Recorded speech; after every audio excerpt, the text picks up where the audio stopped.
Thanks, Cooper. The live stream is ready, Mr. Krause. Okay, and you're starting with curriculum? Yes. Okay.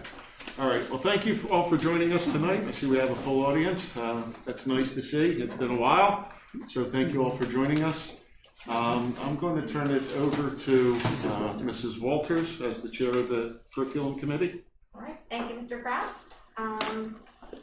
We're going to start with public comment. So according to policy 903, public comment, which is limited to 3 minutes, should be directed to the presiding officer rather than individual board members, district employees, or members of the public. For confidentiality and privacy rights, specific comments regarding particular individuals must be communicated privately to the school board and superintendent via email at psdschoolboard@penridge.org. So do we have any public comment or in regards to the curriculum agenda? Was there a sign up, Dr. Shah? Is there a sign? I believe there is one. Okay, so if are there any public comments on agenda items for the curriculum committee? Okay, seeing none. All right, we'll get started then with our first item, which is the 6th grade meeting for making. Hi, everybody. So I am presenting for 6th grade making meeting. This is the program that we have in K-5, as most of you are well aware, for half of our RELA programming. So in 6th grade currently in our language arts class, we use Being a Writer, which is the partner to Making Meaning. So this would be to fulfill the other half of the RELA programming in 6th grade, which would be in the analysis of fiction and nonfiction course. This would be the curriculum for that course. And it's really to round out our K-6 programming so that we have continuity and consistency for students. In addition, the biggest piece of this too is for our 6th grade teams to be able to collaborate because they'll be using the same program and philosophy rather than 2 separate courses. They'll be able to collaborate better for students between language arts and reading. So you can see in the chart, this is what's the most important part here. So when you look at this chart from K-6, which is what the program is intended for, in this 6th grade column here is where we're really solidifying the mastery of those skills so that our students are prepared for 7th grade to then continue on into the secondary realm when we're talking about English and higher level thinking and reading and writing skills. So we're really looking to master these concepts as we move forward, which are started in 5th grade and 4th grade and 3rd grade, but really looking to master here before we move on. Good news is the cost for this is 0. Yay! Because the materials are covered through the ESSER grant and the professional learning is paid through Title II. So I'm not requesting any money to get this going for next year. We're ready to hit the ground running, and the teachers would have the opportunity to have professional learning in August when we return so that they're set up and ready to go, and the materials will be here over the summer. And we also have the support of the coaches, the elementary coaches who have been doing this program K-5.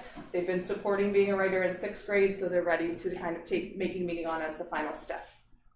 Can you go back to cost? I'm sorry, Yes. Ms. Raper, because what I think you're saying is that the cost is just over $18,000, but it's being covered next Yes. year, that it will not hit our district budget. It's being funded Correct. other ways.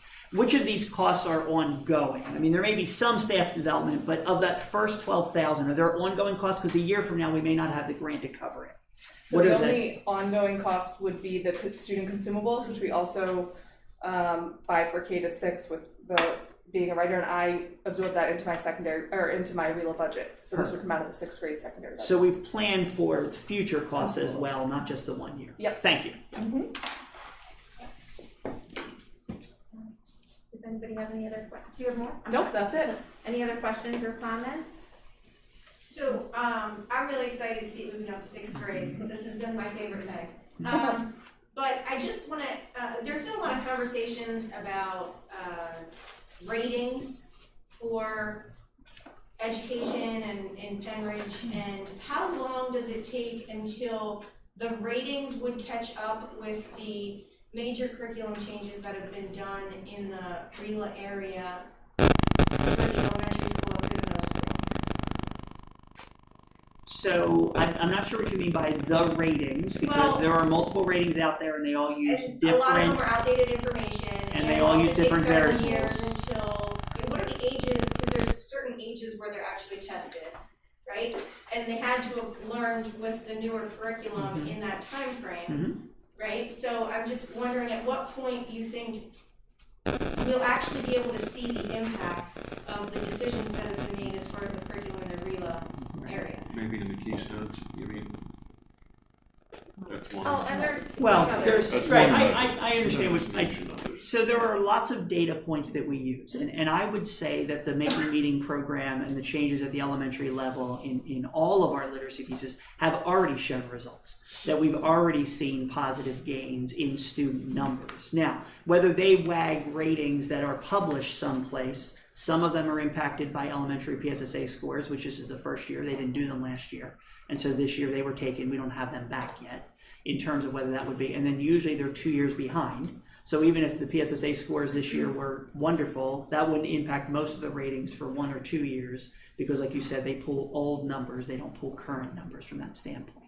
And you've been looking specifically, I think, at the third grade. Correct. And that's been your test sample that you've been showing the advancement in that grade level of kids as you change to the newer program. Correct. As we've set our goal that it is for students to be on benchmark by the end of third grade in terms of their reading, right? Because there's a lot of scientific study behind why that's an important level. When you transfer into fourth grade, it becomes a little more content driven in terms of some of the non-RELA areas, so yes. I just think that's important for people to know because there have been such significant changes in that area, and I think we're all really proud of the changes that have been made because these programs really are going to help kids with their reading and writing skills, and that'll translate up through as they go into the secondary level. And the program that we had before was Reading Street, and that was not, in my personal opinion, up to par as far as preparing our students. So, All right, thank you. And the next item is the curriculum renewal and mapping with Dr. Shai. Well, good evening, everyone. After many professional learning sessions and hours of work, we are proud and excited to be able to present 4 units of study this evening. I want to thank the supervisors who are here, and each one of them will be up talking and presenting with their teachers. And we have many teachers who came this evening, and they're excited to be here, and they'll talk about the process and how the changes of professional learning have changed teaching and learning in the district. We really wanted you to hear from teachers. We have teachers here tonight who are going to talk about units. We wanted to show you a number of teachers and have them share what this experience has been for them. It has been several years, and I think everyone knows we've been working with Dr. Heidi Hayes-Jacobs and Dr. Ben Kallick, and it's a big lift for the district. It's all the teachers, and I believe we have arrived. So, with that said, we will watch a video of secondary teachers. We are in this process with secondary teachers. That's fine. Let Mr. DeCaro have it. My name is Mike DeCaro. My name is Mike DeCaro. I teach 8th grade RELA, and I've been part of the program for the 8th grade RELA.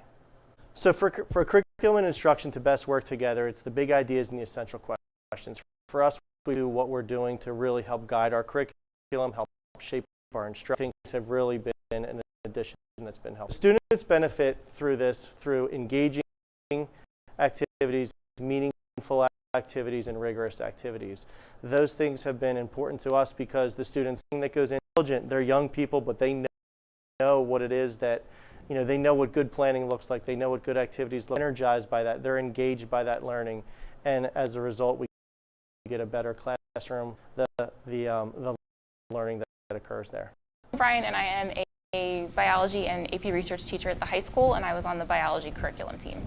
So one of the positive changes was that we're making an effort to work in more authentic assessments for students so that they have a way to demonstrate their learning and skills in context, and we're also trying to give students experiences that are similar to what scientists would encounter in the field or in the lab. I think one of the things I've learned is that it's important to be conversations with curriculum with students. It also helps them see connections between the units we're covering if they can understand how these big ideas translate throughout the entire course.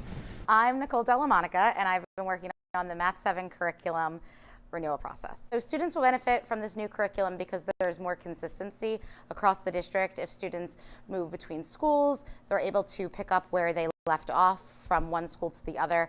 And for students coming back after the pandemic, it helps to create a more consistent learning environment across the. A lot of positive changes have been made. One in particular is the implementation of technology, which we didn't always include in design and ideas, and now we're using a lot more technology in our curriculum, and it's shared throughout all the middle schools that we're working together. My name is Bob Cousineau. I'm a high school social studies teacher, and on the 10th grade curriculum, we kind of reinvent some ideas that we learned from some of the development we did and implement them in a way to challenge the students, engage the students, and have curriculum that we think is more meaningful moving forward. Well, I think the students are going to be challenged more to have curriculum that is more meaningful, where they have to execute on certain things and certain skills that we might not have done in the past, things that they will use in the future. So my name is Stephanie Scholes. I teach 7th grade science at Central,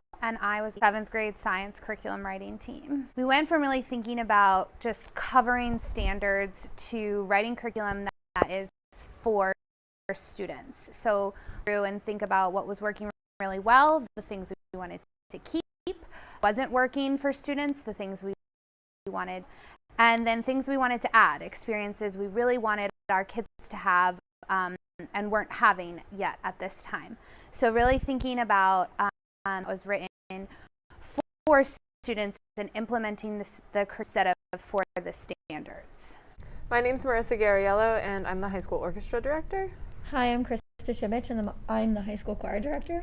I'm Kevin Fair, the high school band director, and mainly for curriculum, we were taking care of all of the high school instrumental and vocal ensembles, as well as the electives up here at the high school. We're pretty rooted in tradition with music and how we do ensembles. It's also curriculum review allowed us to look and say, how can we make this more relevant to the students that we're trying to fit them into what's been done for the last 40, 50 years. As the curriculum, we really took creativity, allowing students to create their own music, modern genres of music, as well as ways the technology into our classroom, and just have them share a lot more of what's coming. Doing the curriculum review has allowed us to look at those things, and when you look at Motown during the civil rights or jazz and how jazz has become part of the world that we live in, it forces us to ask questions and look at things that we kind of used, but we used on a surface level, and we really never dug into until we started looking at what we could do curriculum-wise for the kids. I think the whole process really allowed the students we're teaching and the community that we serve. Our jobs are so rooted to teach. Music is not just choir, band, and orchestra ensembles. There's a lot more that goes into it, so re-looking at that and finding ways to access different kids came into play. It's very easy for us to go into what we're comfortable with and how we want to do things, and not ask questions like that. And this allowed us and kind of forced us to ask questions as a department together and make sure that we're offering a package that doesn't stop at the wall, goes through the entire performing arts department. It was really an enlightening sort of, because we knew that we were hopefully making positive. I was a member of the 8th grade curriculum writing team for English to make decisions based off the essential questions instead of feeling like I had power to make my own decisions professionally. I learned how to work well with others as far as writing a curriculum together, English department together. Now we also collaboratively, and it's been very effective, but it's also been even better knowing that they are supporting. So I'm Melinda Griffin. I'm a teacher at North Middle School, grades 6 through 8. I was writing curriculum for Wellness 6, Wellness 7, Wellness 8, and Health 6 curriculum. I really enjoyed working with Heidi looking at a different perspective. I'm very linear and I tend to look at things in a very topical manner, like A to B to C. I liked when we met with them originally with the innovation team, and they started looking at present material through like thematic approaches or addressing a specific problem. Or it just made me step back and take a wider look at the way you could present it and start to. Hi, I'm Brittany Chongo. I teach 9th grade English. I'm Hillary Chaplicki and I teach 9th grade English. Hi, I'm Erica Walsh and I teach 9th grade English also. And we are the curriculum team. I think that we are updating our curriculum to make it more relevant, more intriguing, and just applying to students more in general. And when we get kids excited about probably one of our ultimate goals, we want to make them lifelong readers and writers. We're implementing so many more works as well instead of the classic canonical literary works. So I think having copyright dates in the 2000s and closer to today is a lot more engaging for students, and also that these characters are my age, and also there's a lot more up-to-date works that we're including in our curriculum. Along with what Erica said, those new and diverse titles that really can engage kids more than say the classics, we've also found ways to make it not an either-or proposition, but where here's works like Of Mice and Men. We take the value from them, and then we say, okay, how can we apply these themes into where we are now? And then that's where the diverse text and experiences. The larger ideas are universally applicable in cultures and everything else. My name is Amy Cotter, and I worked on the chemistry academic and the curriculum. I believe the students will benefit from this because now that all the teachers access to the program, instead of looking for a Word document, we'll all be on the same page as far as teaching the same content and skills. My name is Jennifer Stike, and I've been working on 6th grade curriculum.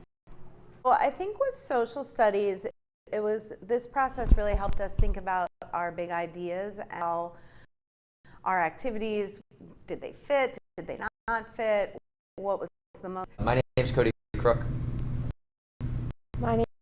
I'm Jess Saylor, and we were part of the 10th grade REALA curriculum team.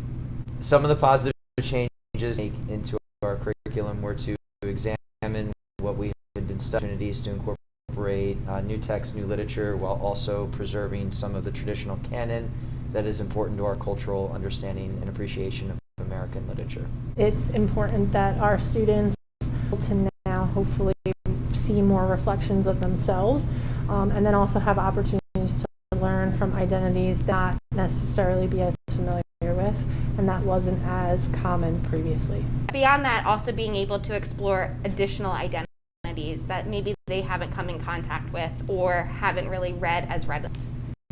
In our case, one of the big projects that we specifically are working on that's actually kind of almost year-long but ties into each of the units is identity, which I think is really important. So again, ultimately, they're going to practice, reading and writing and speaking and listening, which is in that they also will then learn more about themselves. We are providing quality, rigorous curriculum that all of our colleagues will see. Of it being a living document is super important. Oftentimes we're think like, we're handing this curriculum, that's it, you just teach it, and it's been emphasized that this is a living document that we can continue to work on to improve. If something's not working, we can adjust it to meet the needs of our students, and I really appreciate that.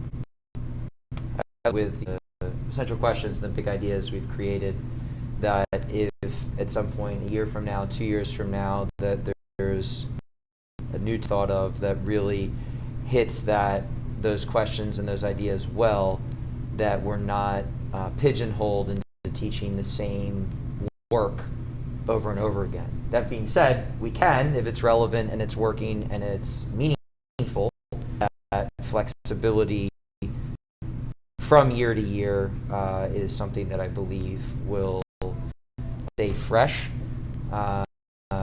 for presumably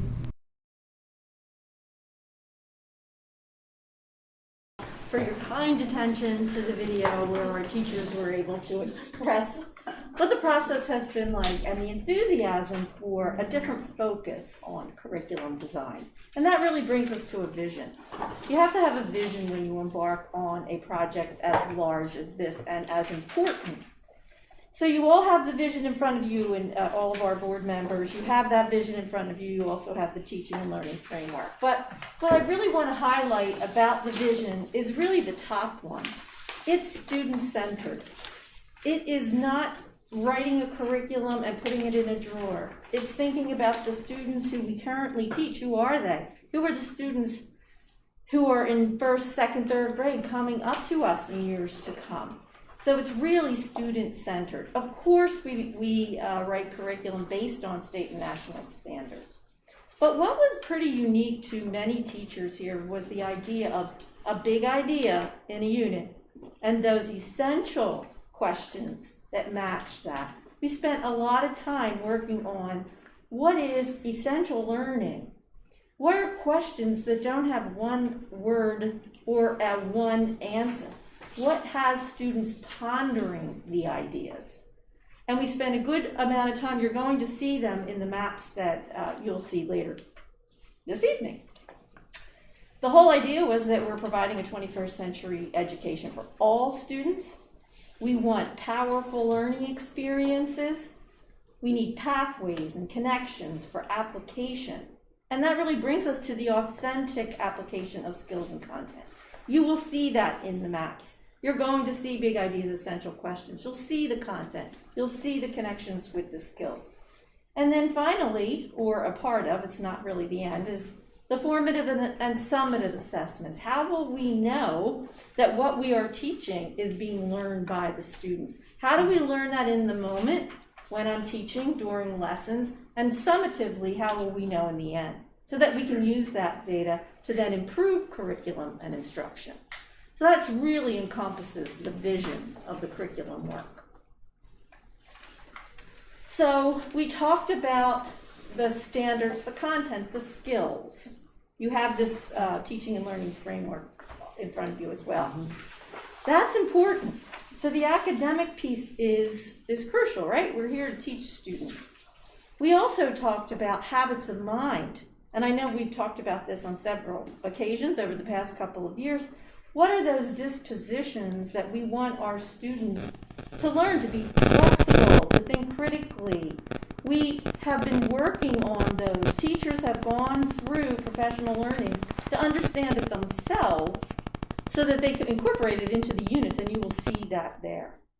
Then additionally, how are we thinking about unit design through a lens of culturally responsive, one up there, instruction, but curriculum? So that's the what. The what is, these are questions to ask as you're designing them. This isn't a list for teachers to say, answer every single question and make sure you put that in a unit. That is not the purpose of this.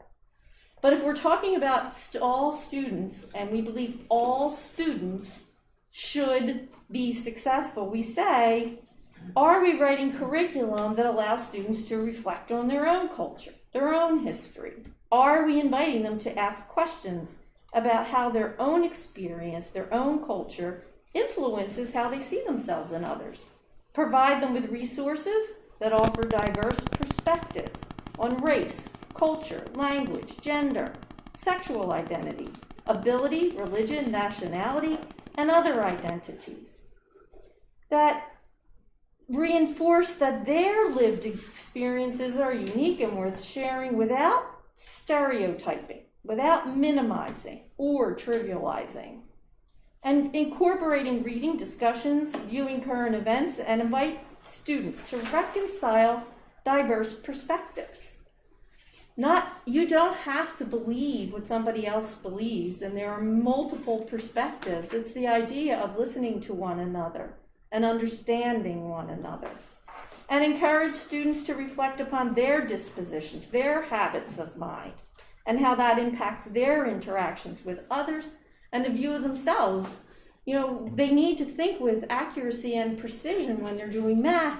Like, there are certain times in the curriculum where it makes sense to directly teach that. So that's the what. Curriculum is the what. The instruction is the how. So now we have the what, we know what we're going to teach. Now when I'm teaching that, how do I do that?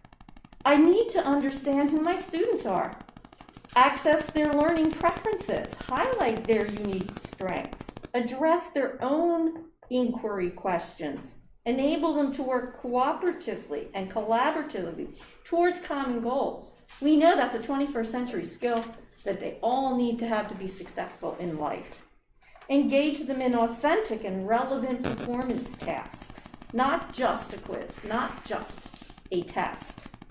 Support students as agents of positive change in their community. Use accessible and relevant language in interactions with students.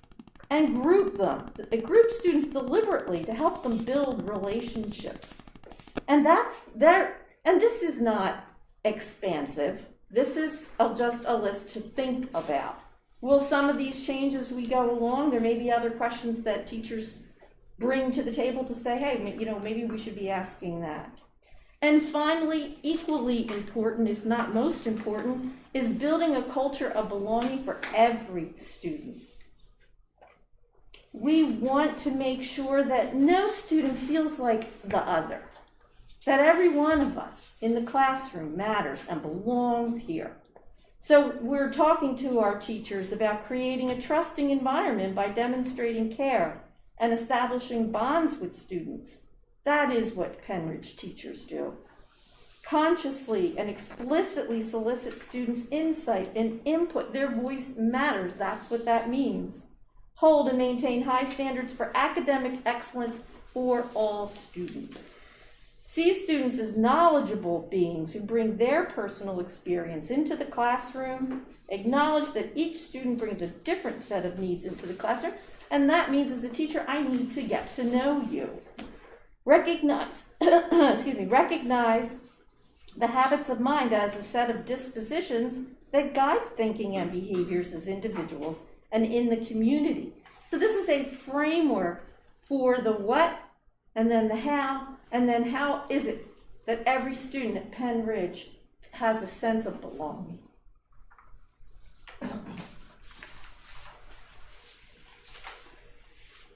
And finally, before you'll see the units, because I know you're very interested in that, this is the renewal cycle. So these are some of the things that we're talking about here. In the first phase, you're reviewing it. That's what we've done. And evaluate that curriculum. You heard teachers say, well, we looked at the curriculum and we said, what should we keep, right? What's classical? It has to stay in here. What should we cut and what should we create? And that is the process that has been going on. We've done the revisions in phase 2. At least for some of the curriculum, we're not completely finished. This is going to take another at least 2 years to have everything finished. Then we implement that curriculum. So we adopt it through the board and then we implement it. Then we monitor that implementation. We talk to the teachers. We make adjustments to see what's working, what's not working. Then finally, we evaluate the effectiveness of the curriculum, and the effectiveness of the curriculum really is the success of the students. It's student achievement. And then you see it's a cycle.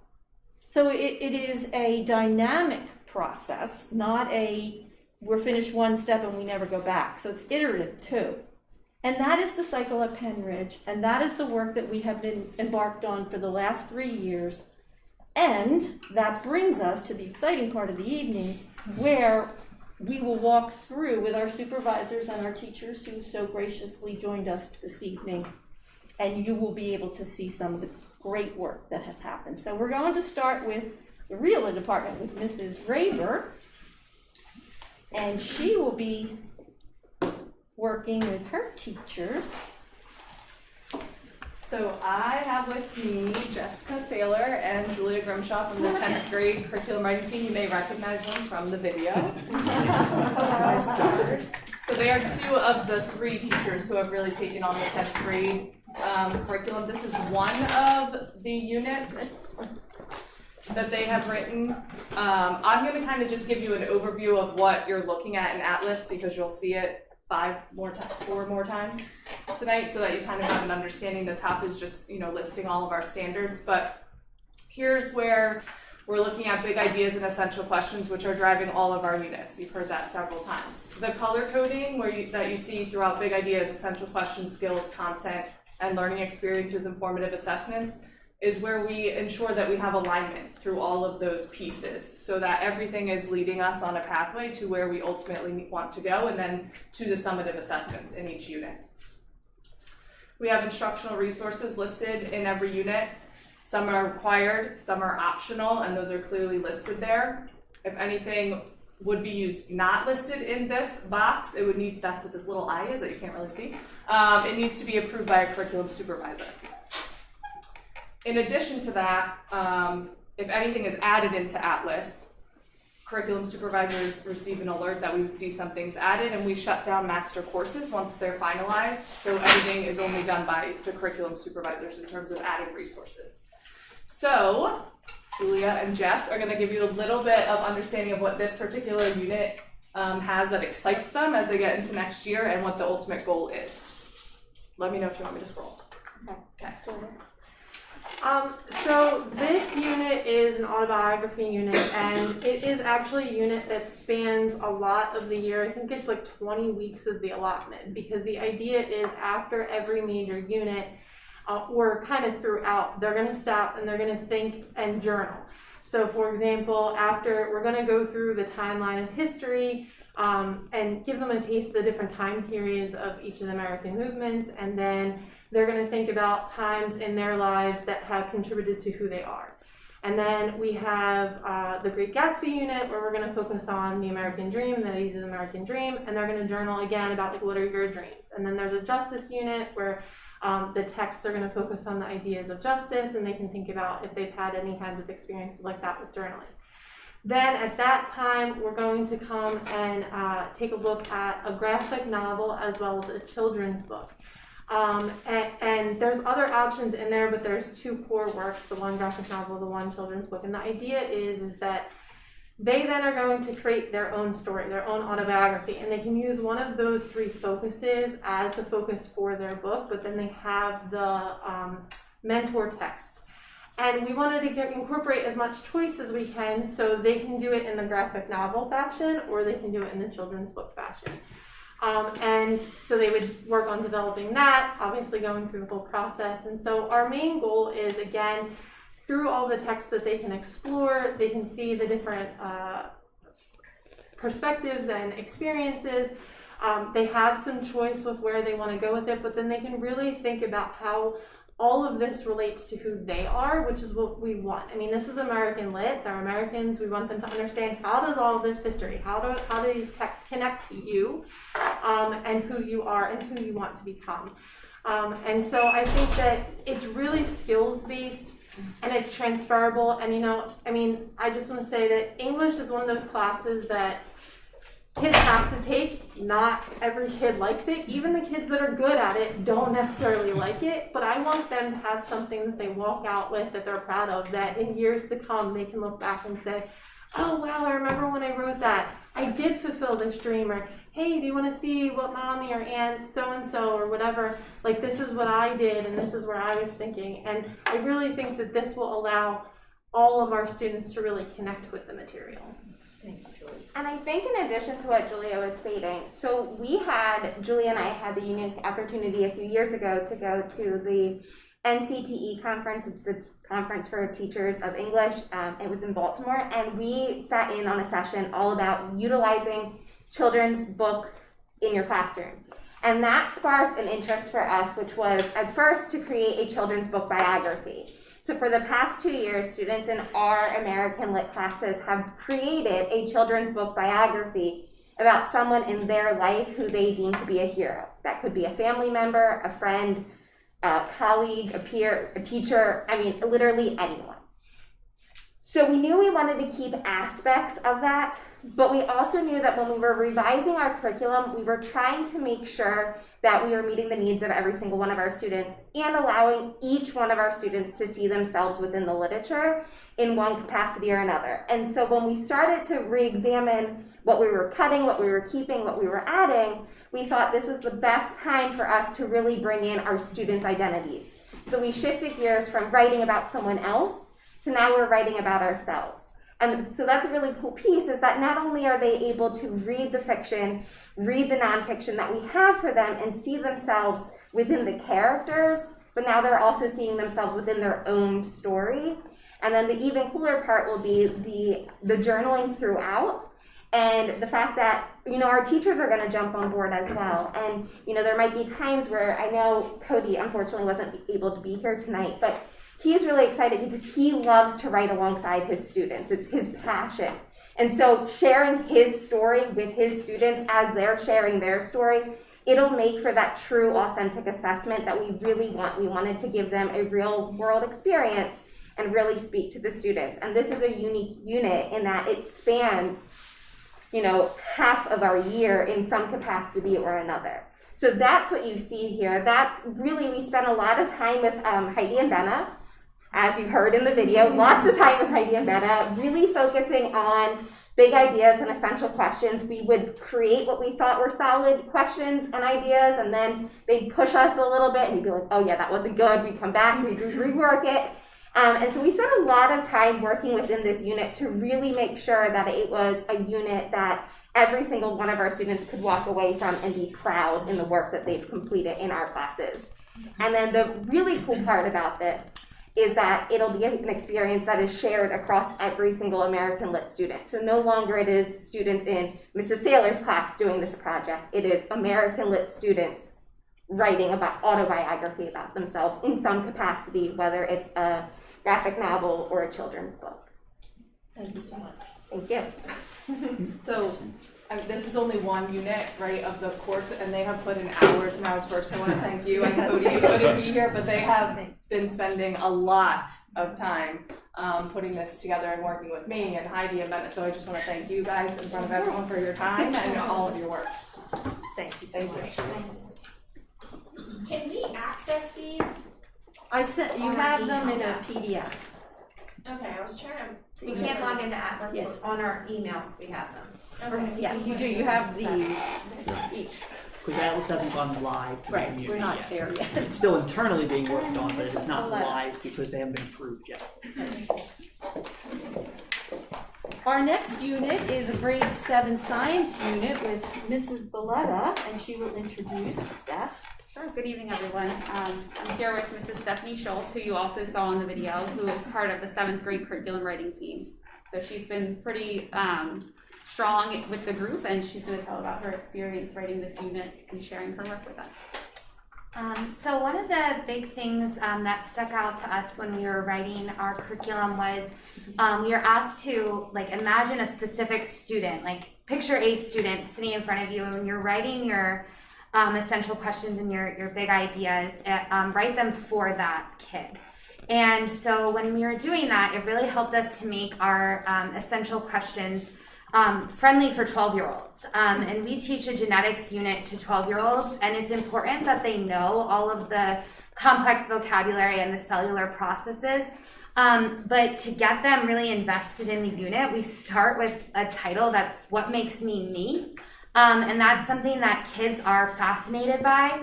And then our essential questions are how do my cells determine my traits? And that's something that at the end of the unit, I expect every one of my kids, IEP, GIEP, to be able to answer that. And those 3 questions are the last 3 questions of our unit test. And knowing that kids can leave answering those questions, and knowing that our curriculum is something that's written for kids, it's not written for adults, is really important. And knowing that They are engaged with these questions. They know what these questions are. It's really important, and all of the meaty stuff is still there. All of the important things with vocabulary and things like that. But the big thing that we really wanted was for our kids to be excited about what makes them who they are and how that's determined at a cellular level. And it makes them excited to understand all of these really complex things. And just thinking about how the curriculum isn't a textbook or a resource. Those things are important. We need textbooks, we need resources, but the curriculum really is making it for us and for our community and for our kids so that they'll be engaged with this. Okay. Yeah, and publicly I want to thank Steph too and the team because it is a lot of work and they really thought hard to make those questions accessible for every student in the class. Thank you. Thank you. Thank you. Next, we have Mr. Baverka with our social studies unit in 8th grade. Danny.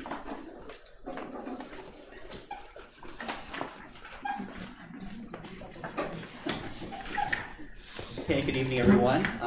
The unit that we picked to show you this evening is from our 8th grade course, Foundations of America. And this used to be a What is History unit, but we rethought it and we're looking at it in terms of shaping the American story. And so 8th grade has done a lot of work with this unit in terms of rethinking how to approach this. So I'll introduce Amy Welter from Central 8th grade. And she can take it from Good here. evening. And I still can't believe I had you in 7th grade. I'm over here thinking, oh, I hope I gave her an A. I probably earned one. I am sure you did. You were a smart cookie at 12. So anyway, but thank you very much for having me. This certainly was a painstaking process because there were a lot of stops and starts to it. But we did think this was a very, very worthwhile process, and essentially is for two reasons. One, it enabled us to go from a very content-driven curriculum to a very student-centered curriculum, which we thought was all important. And then the next big reason is because it enabled us to do just that, think big. Don't get lost in all the details. Think big. Have kids ask, what is the big lesson to be learned here? What are the big questions? What are the big ideas? And this way, they can find that out. And we can hit home, basically, the idea is we may not find all the answers, but we can ask the question, and that's where all learning begins. So, with that understood, we thought to ourselves, okay, what's the first thing we've got to do for this first unit? And we thought, we just want kids to think like historians. We want them to think and act like an historian. And so that proved to be the easy part. Then it was like, how do we do that? But it comes down to the essential ideas, big ideas, essential questions. And we know that in getting kids to act like an historian, to do the job of the historian, these are the skills that they are going to have to know how to use. They're going to have to know the difference between a primary and secondary source. They're going to have to know when to use what. Can I do the job without using both of them? And by the way, the answer is no.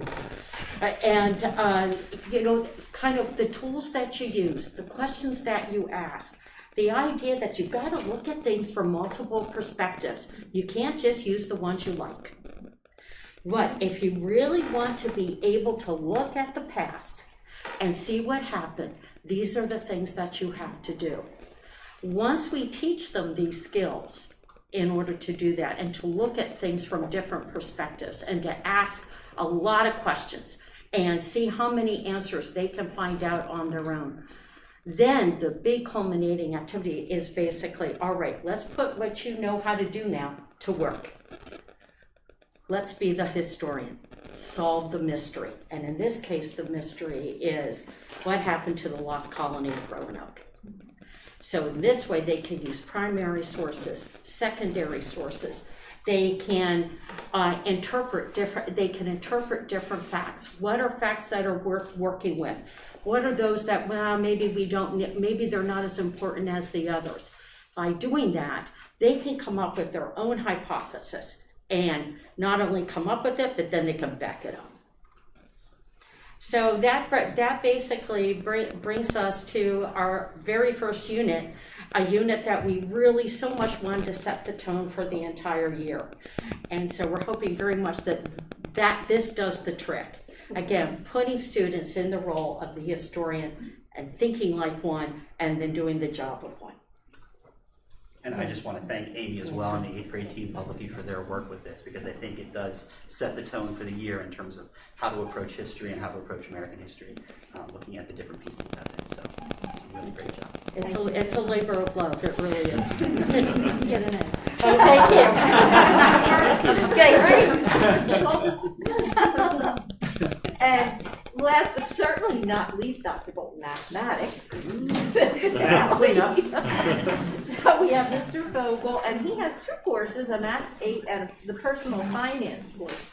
Well, I believe you're going to begin with Math 8, correct? I am, yes. The mathematics is certainly not least. I had a couple talking points I was going to start with, but Amy, you covered it brilliantly. I don't know what you just want to say. So the process has been very exciting, and I'm going to turn it over to the 2 people that live through this every day.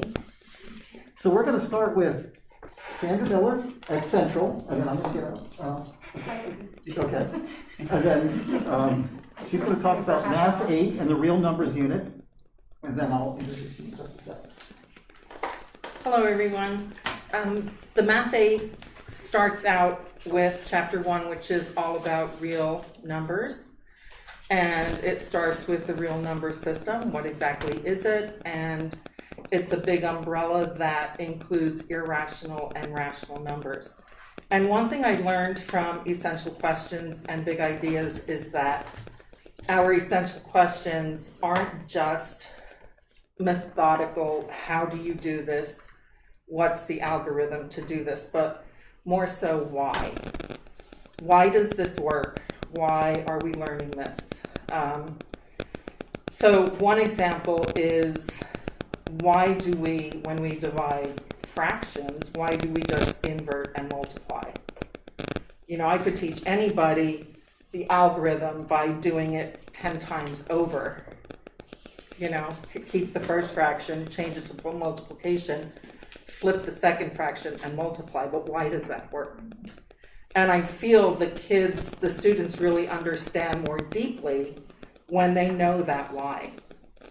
So I've been throwing that into my classroom, and they seem to, number one, remember how to do it more clearly than just keep, change, flip. Another example I thought of was with negative exponents. When you have one, you move the variable to the opposite location and the exponent becomes positive. But why does that work? And I teach them, you know, the basis behind that. I've also learned to bring in personal stories into my classroom, and one of my favorites is for the difference between rational and irrational numbers. My oldest son, Philip, who was a difficult child to raise at times, he was just into everything. And one summer, I remember him asking me he had his bicycle helmet on his head and his backpack on his back, and he was going upstairs to his bedroom, and he said, "Mom, do you have a flat sheet?" Okay, here's an old flat sheet. Went upstairs, comes back down, he says, "Mom, do you have any rope?" I'm like, okay, here's some rope. He comes back down, he said, "Do you have any scissors?" And at that point, I said, "Philip, what's going on?" And he said, "I'm making a parachute." And I said, "For what?" He said, "I'm going to jump out the window." And I said, "You're being totally irrational." So it was vice versa. He thought I was being irrational, and I was accusing him of being irrational. And I tell this story to the students, and they get it like that. They get it. And they come back to me when they're in high school and they say, Mrs. Miller, remember that story you told us about Philip in the parachute? So it's bringing personal experiences in to the classroom, personal stories, bringing humor in, all of those habits of mind It's a good thing items. he asked for scissors. Excuse me? It's a good thing he asked for scissors first. Well, that's where I stopped. He was going to cut a hole in each corner and tie the rope and onto his backpack. And it made perfect sense to him. So that's where I separate out the rational in the irrational numbers. Irrational are quirky, you know, they don't make sense to us, and rational, it makes sense. So that's about it. He's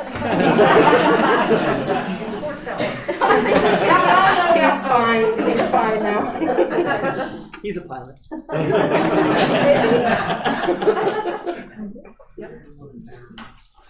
And he's in fact a teacher now, right? No, he works for Vanguard. Oh, is he on the Yeah. other side? Really Okay. figure things out. My other son's a teacher. Yeah. Oh, okay. Thank you so much. Okay. And last but not least, not that all of our courses aren't super interesting, to me they are, but we're going to finish off with personal finance, and the reason I'm thinking about how interesting this could be is because of the constant everyday applications in real life. So at this point here, I'm going to turn this over to. I'm sitting for 45 minutes. I'd rather stand and walk, which is quite a bit. So, and this is going to end with a walk as well. So. By the way, this is Cato Boyle from the high school. Yes.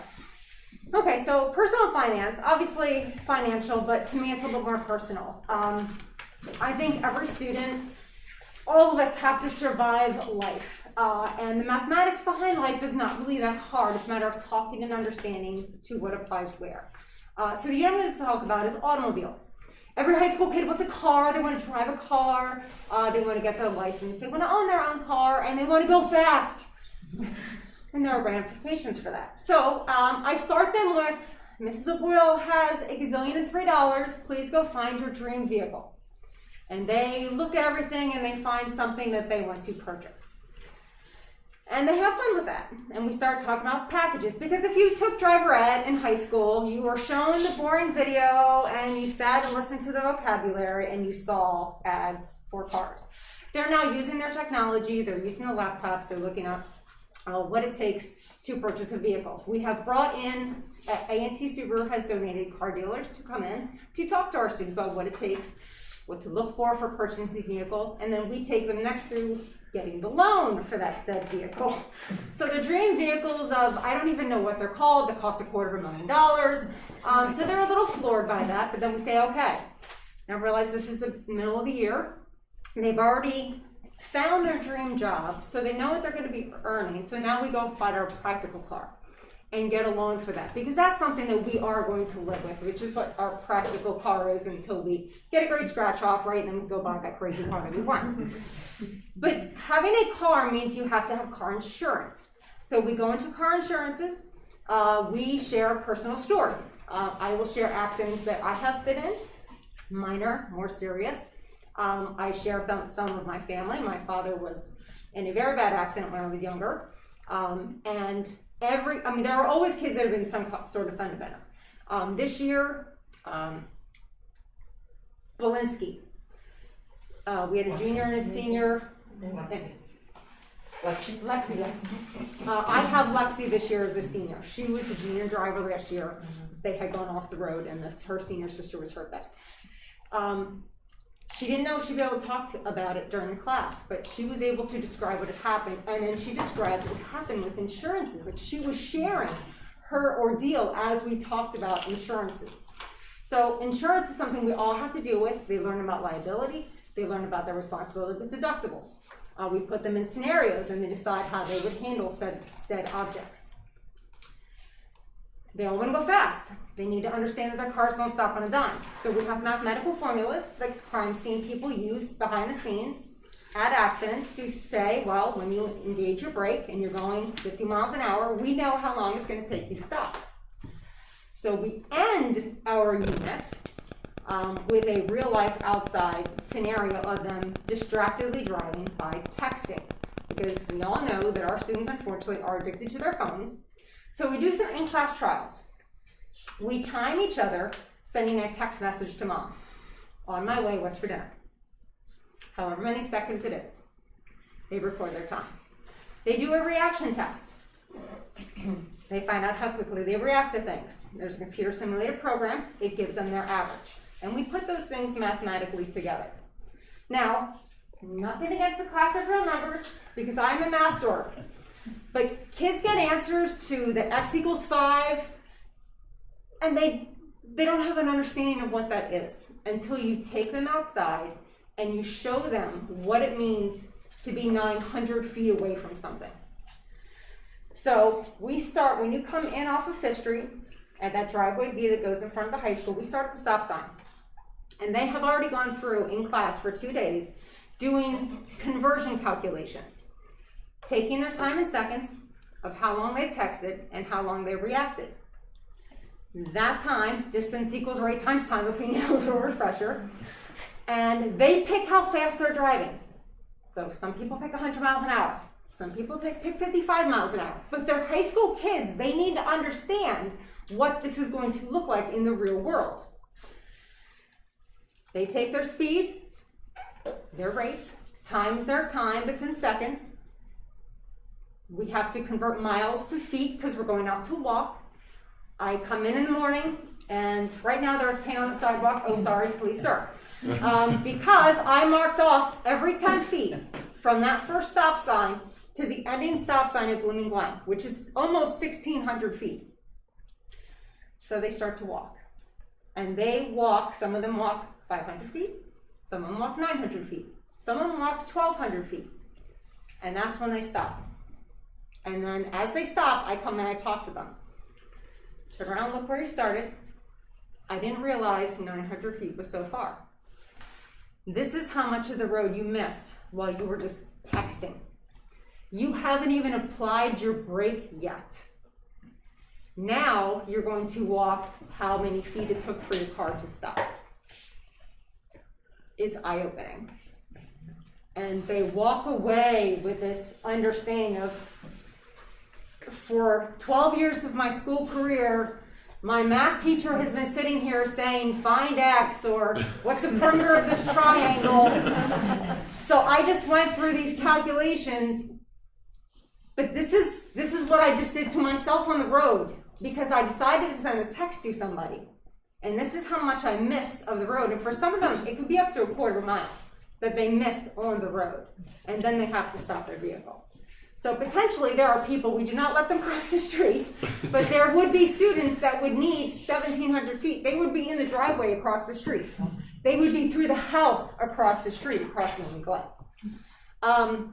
This year, I had several different reactions because I'm finding that my talking to, their ability to collaborate with each other, because our big ideas, our essential questions is to promote conversation. Because in life, you're never alone.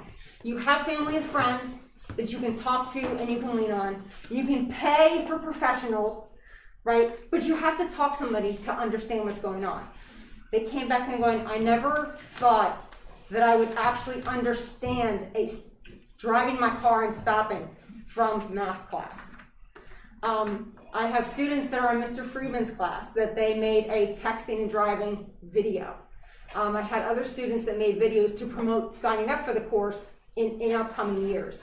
It's become a part of them, and they realize that I just can't sit back in life and just let it happen, that I have to take an active part, because this is what I want to do with my life, whether it's money or driving my car safely or understanding the ramifications of laws and insurances. It becomes more of a part of them because of what we've done with these questions and these big ideas, and to try to make it more meaningful to them. Wow. Thank you. Thank you so much. The thing about these classes, you never know how many lives you save, right? And that's why it's important when you talk about this and you talk about the other life financial background that all of our kids need. We've had this conversation here numerous times. These need to be required for all of our students. All of them have to be learning all of these things, because when they graduate, they need these life skills. And this is like a really powerful example, but even talking about just some of the other financial decisions that you're talking about, even with insurance and loans and all of those kinds of things. I mean, how many kids, because of taking that class, have made smarter financial decisions and not ended up in really, you know, in a lot of debt? And, you know, that can have a significant impact on all of our kids. And I think, you know, those are the kinds of things that you don't really know how much of an impact you had because it's preventative, right? And I think it's a really powerful example, and thank you for sharing that. And I think that it highlights the conversation that I feel like we've had here 1,000 times, that we really need all of our kids to be learning those things. But I know we are dealing with that, and I know we are also in the process of making an honors type of section as well, I believe. You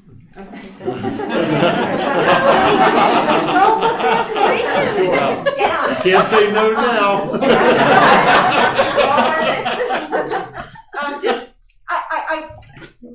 I understand the honors and making it for everyone. I truly believe both of my children had this course in a half-year style at Quakertown, and they both benefited from it as well, besides hearing their mother all the time, so it was great. The one thing that some teachers, when you're a leveled high school math teacher, you're like, I only have the honors, or I only have, you know, a regular, or maybe I have a lower section. Personal finance is a mix.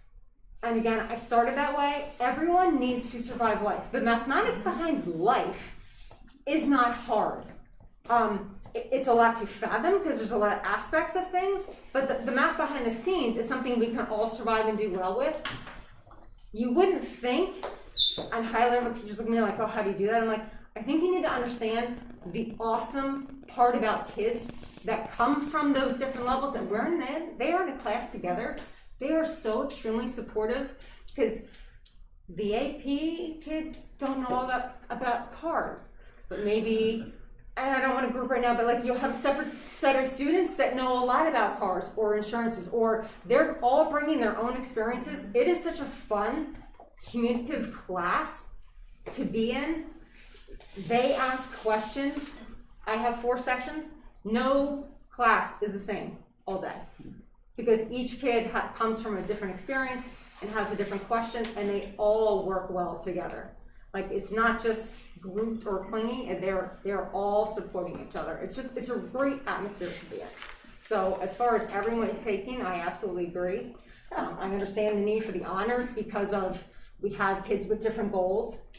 But again, keeping that mix of kids, I think, is a really important aspect of their lives, because you will meet people from all facets, and you need to work cooperatively with each other at all times. Well, but when you're probably I mean, we've had kids that are looking at class rank and where they're going to end up, and that dictates whether or not they're taking those classes. But if it's a required course, right, it takes that away. It no longer makes it a negative if you took that course instead because it's required, and then everybody's doing it. So I think that's why. And I get it, making exactly.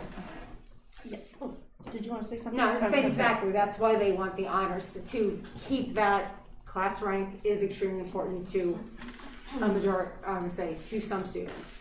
I think that's a conversation to be had. Yeah.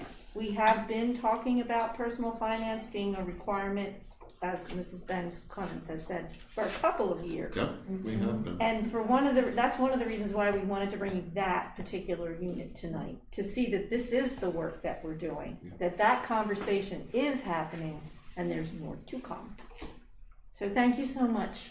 We really appreciate it. Thank you, Mr. Bilbo. Dr. Scheid, what a wonderful celebration of the really hard work that the teachers and the supervisors have been doing over the last couple of years with Lady and Benna through your leadership. We've talked an awful lot about curriculum. We've talked an awful lot about the importance of curriculum and that consistency across levels that some of the teachers talked about, the ability for teachers to create, which so many of the teachers talked about. So I'm just so thankful to Sarah and Mr. Shaw for coming tonight. Thank Ms. Scholes and Ms. Welter for doing your presentation, Ms. Miller, Ms. O'Boyle, and then the supervisors for doing that. It just is a wonderful piece. And like you said, there's way more to come. So many more courses that'll be back in August as well as over the next years. And things like that. So thank you so much for that presentation. And like we said before, the question, Atlas is, there were presentations on Atlas. You were seeing Atlas tonight. The color-coded piece was in Atlas.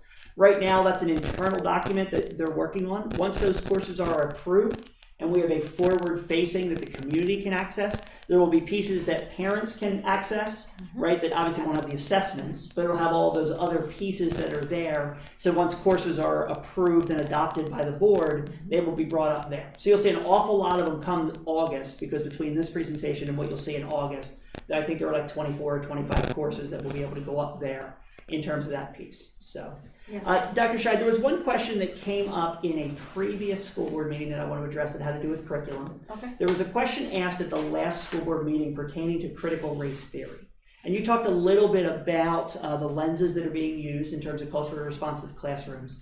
And I just wanted to ask you, as you've been doing curriculum work, has critical race theory been part of the conversation that you or any of the committees have been having a discussion about? No, Dr. Bolton, it has not. It is not a part of the curriculum. It is not a part of our conversation. That is not where we are.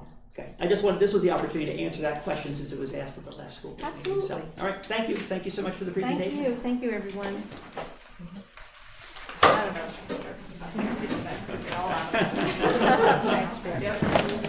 Dr. Scheid, are you doing the, we're not doing the DEI? Dr. Durden. Now, I want to give an opportunity for some of our teachers, please. Yeah, certainly. As we transition, yeah. Here's a friend, she'll tell stories about you. Oh, yeah? Bander's place. I know. Back in 7th grade.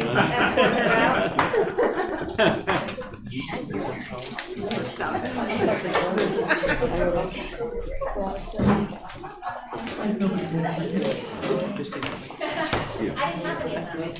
Oh. I have insides where my former students did, but not today. Okay. All right, we're gonna move on to the next item, which is our diversity, equity, and inclusion update from Dr. Durr. Okay. Thank you, Mrs. Walters. So I'm happy to be here tonight to provide another update of our DEI initiative, which includes a draft of the DEI guidebook, which has been shared with the school board. I want to introduce also Mrs. Laura Lomax, who has been consulting with us and the team throughout all of the work. And I want to also introduce Megan Thomas, who is one of our high school teachers who's been also helping with some of this work as well. They'll be helping me with the presentation tonight. So, I sort of already did the introductions, but so Mrs. Lomax is going to talk about the process of the work and some of the accomplishments and go through the outline of the DEI guidebook. And then Mrs. Thomas will talk about our community partnership, day of service, and then I will wrap up with some next steps and some additional information. Okay? So this is Laura. Okay, good. Did you say I was going over the guidebook? Okay. Anyway, Surprise! so, first of all, can you all hear me okay? I have sort of a soft voice. Great to but use your outside voice as best you can. I'm trying. I know the teachers, you all can really project. But, so thank you all for having me here. I'm really honored to be here to meet you all from the board. I put together a little bit of a visual presentation just to talk about who I am, my role, and why I'm here, and sort of what is inclusion, as I define it, as we define it. I have this on my computer because, so anyway, very quickly. So first of all, this is me at John Grass in 6th grade. I'm a Penridge graduate. I went through junior high school, South Junior High. My family, my siblings went here, my children, and my granddaughter. So, very interesting. You see this picture. This is 5th grade. I moved from Philadelphia in 1968. And my first couple days were sort of rough. You know, people wanted to touch my hair, of course. And it was sort of rough. However, a group of popular girls got together and told people to stop bothering me. By the end of the year, I was co-captain of the safeties. But, interestingly enough, there was a girl there named Ellie who was sort of dirty and didn't have a lot of money, not a lot of clothes. And I actually found myself siding with some of the people against her until I realized, wow, that could have been me. So I found it in myself to be brave and to stand up for people that were different. Anyway, so again, I said, my next slide, this is also about me. So this is Martin Luther King and my dad. My father was a physician. In 1968, Dr. King came to Philadelphia, 36-year-old, talking about the Vietnam War, his anti-Vietnam War. And they were okay with him as long as he stayed in his civil rights lane, but there was a lot of problems. But my father, he got sick, he was exhausted, Dr. King. And they asked my father to come see him, which he did. He resisted because my brothers had a soccer game, German-Hungarian sports club. But anyway, he went. And I share this because Dr. King had a vision of what he called a beloved community, which is really the idea of inclusion, which is something that we're working for here. We talk about diversity, equity, and inclusion. Diversity is difference, and it's just a reality. It's just where we are, demographics are changing in our country, in our community, but inclusion is a choice. So we say diversity is reality and inclusion is a choice. Lastly, so I don't want to show you this yet. This is a very powerful statement here. You all can see this. It's a graphic cartoon, and it's sort of funny, but it really speaks to the idea of cultural competency, which is what we're talking about. And what they're saying is, snowballs, I thought we were discussing coconuts. If you can see this. It's sort of funny. Oh, you aren't getting my joke. It's a very light way of looking at it, but it's serious because these are how these things happen. Everyday miscommunications. And that's what we're working towards as we create an inclusive learning community here. That's it for me. Thank you, Laura. Okay. So this is an overview of some of the sections of the guidebook. We can't go into all of the detail of the guidebook because it's, at this point, I think 40 pages. But this gives you a little bit of an overview.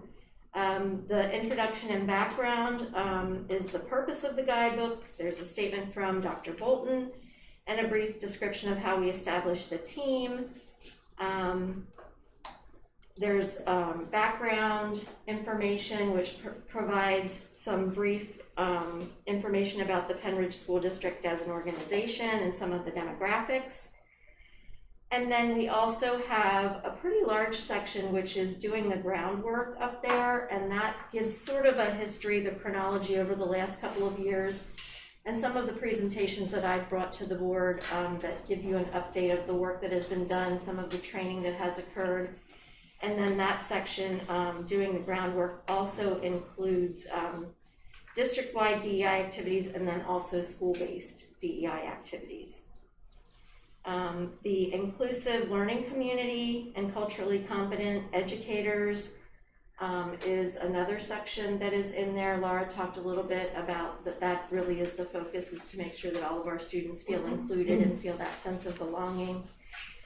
There are the foundational materials, which are some resources that we used that are listed: the Delaware Valley Consortium for Equity in Education, the Pennsylvania Department of Education Equity and Inclusion Toolkit, and the Global Diversity and Inclusion Benchmarks.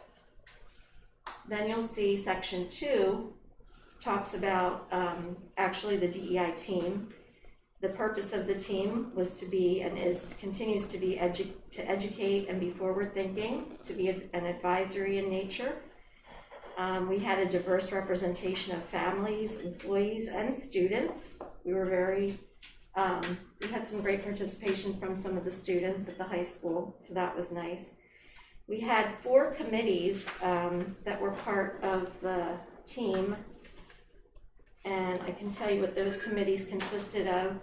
Committee 1 was student, family, and community engagement.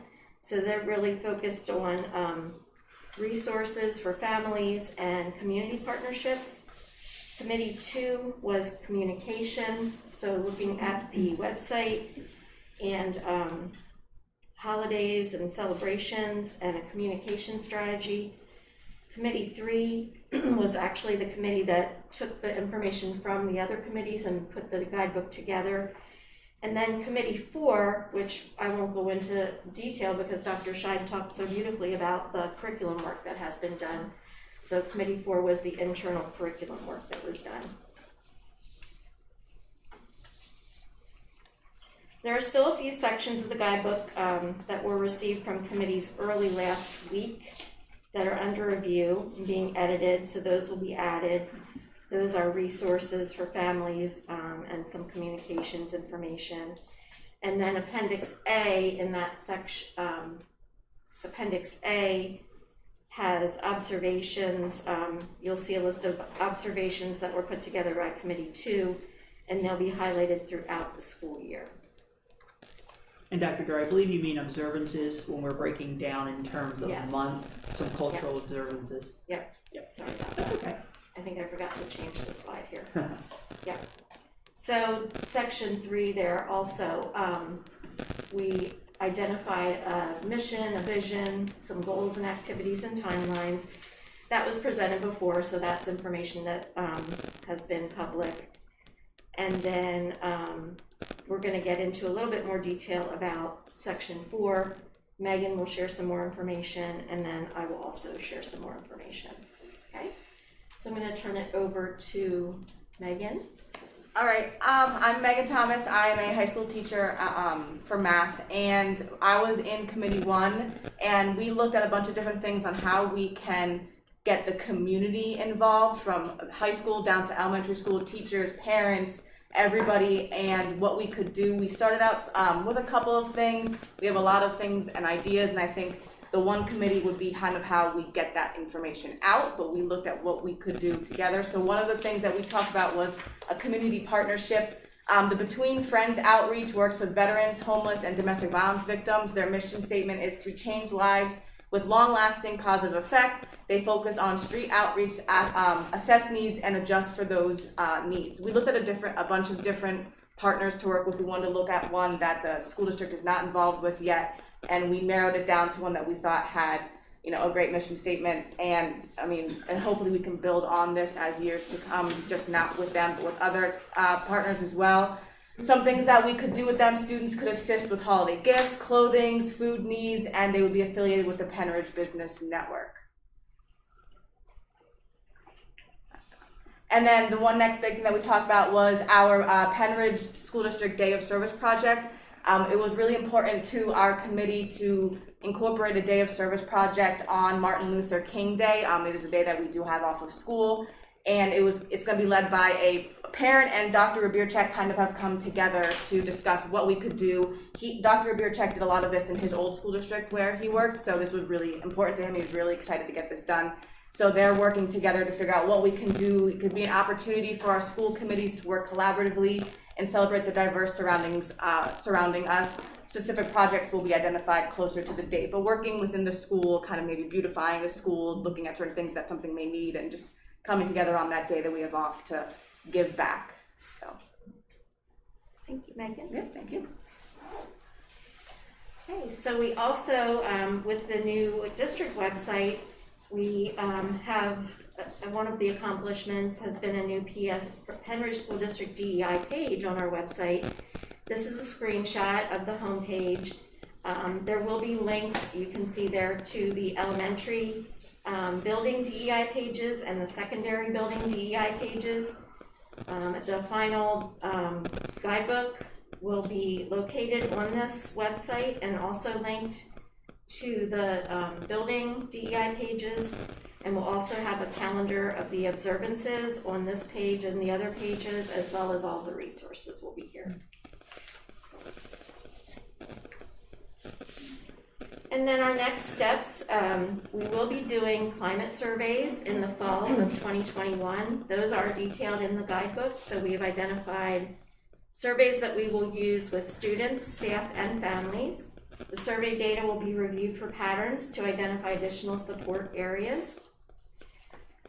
Additionally, we will be making sure that every building has a building level DEI team. Most are already in place or got started this year or have been up and running.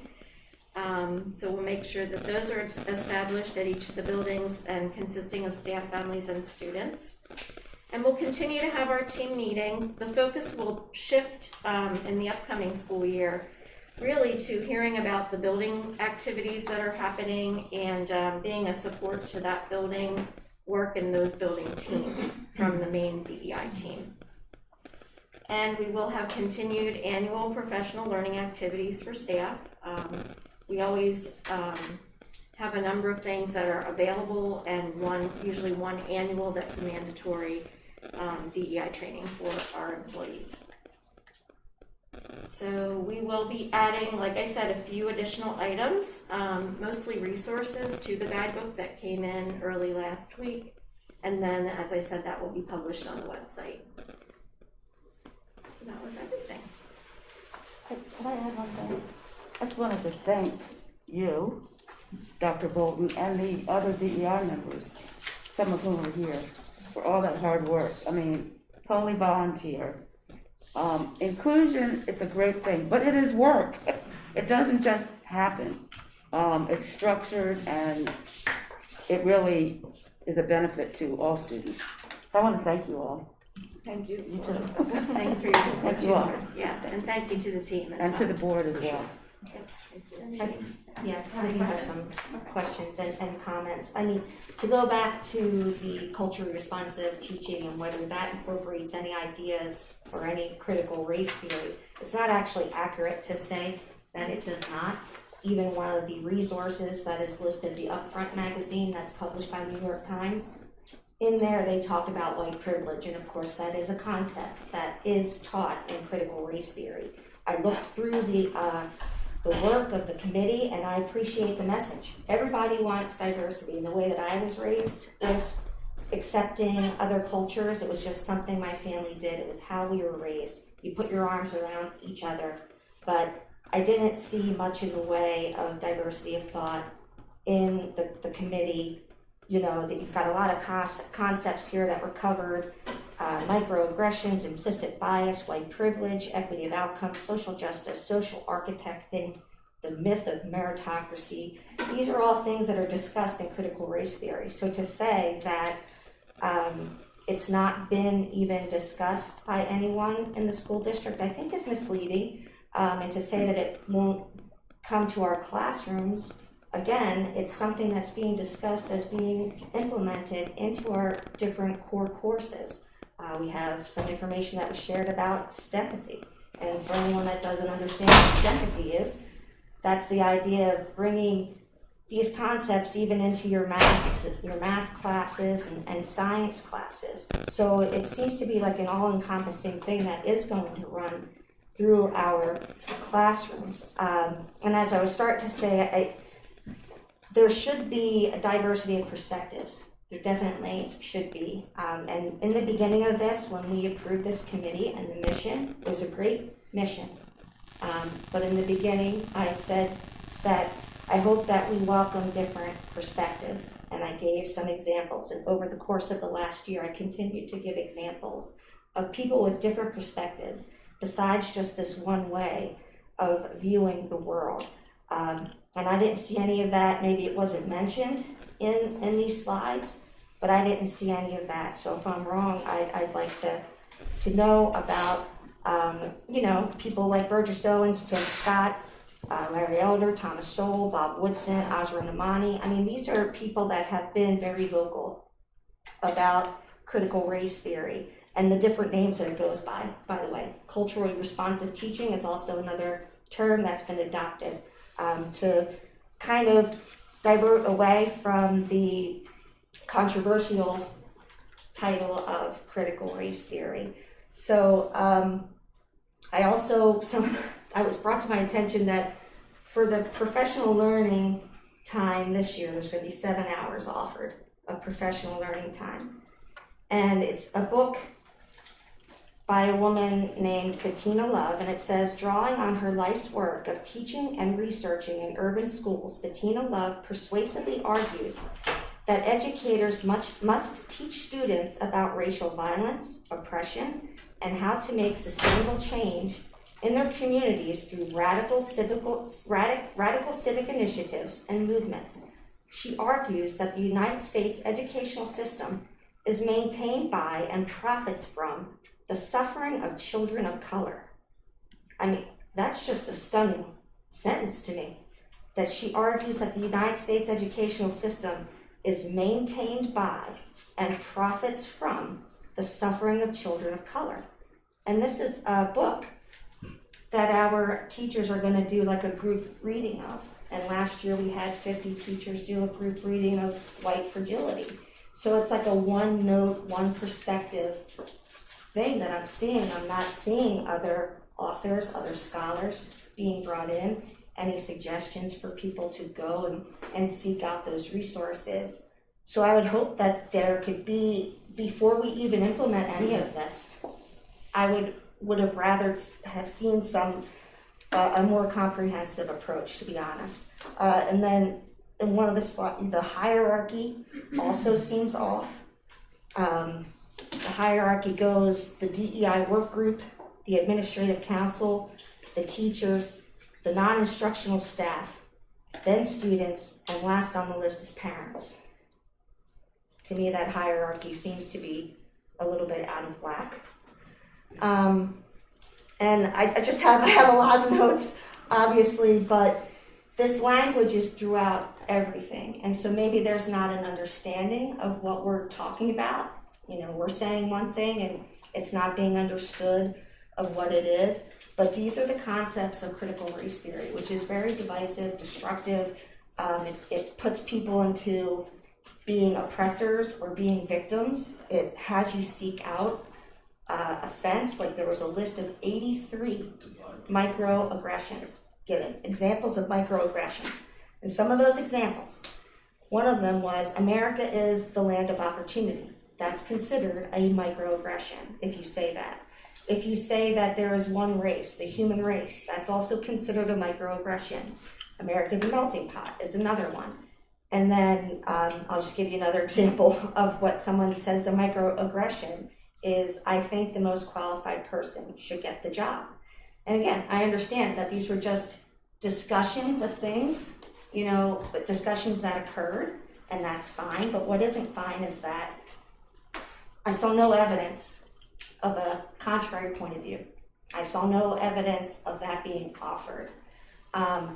And again, to say that it's not going to be in our classrooms, I'm not sure that that's true either, since it's been listed right in these curriculum proposals that we saw tonight. And it's already in the STEMpathy and our, you know, the resources that were offered to people.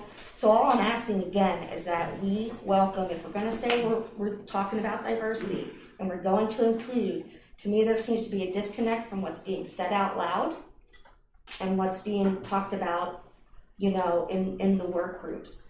And you can say that you want people to consider diverse opinions, but when the resources don't reflect that, don't give them any diverse opinion, well, where are they gonna find it? How are they gonna have a conversation that has different points of view if they've not even had those different points of view presented to them? So I don't know if we need to vote on the initiative or not, but I have to tell you, as it stands right now, I couldn't support it because it seems very one-sided. And it seems very, very focused on kind of pointing out faults in people and focusing on our differences rather than focusing on what brings us together and not having us so hyper-focused on, you know, these faults and things. So, was there evidence in the discussion part, I guess, because as board members, we're not a part of some of those focus groups and some of the staff training. So do you feel as administrators that facilitated some of that stuff that there was evidence in those discussion groups that people felt that they could offer diverse perspectives and it wasn't so one-sided, like maybe the materials aren't there, I hear what you're saying, but was there room for diversity of thought in this discussion? Sure, I think people had all different perspectives of their backgrounds and where they came from and how they were raised, and some agree with some perspectives and some disagree with some perspectives. There was a lot of that kind of conversation. So, but where are those resources? And like we have now 2 years in a row, the same sort of perspective being offered as, I guess last year wasn't professional learning time, maybe it wasn't just like a personal group of 50 people that read that book, which by the way, I mean, Robin DiAngelo was deplatformed a few months back by LinkedIn after the disastrous training that took place at the Coke corporate facility. They actually took all of her stuff off of LinkedIn because they realized that it was not constructive information to share. So I would hope that we wouldn't be including any of that. But again, so that was last summer. And now this summer, apparently, we're going to have another study group, focused on the same kind of idea. Are there going to be are any of these people that I have listed going to be included? Any of their thoughts? John McWhorter, Christopher Rufo's been doing a lot of research on this. And these are all people, by the way, it's not you don't fit neatly into a political box having these points of view. These are people all over the political spectrum that are sounding the alarm about this kind of teaching. Can I make a suggestion?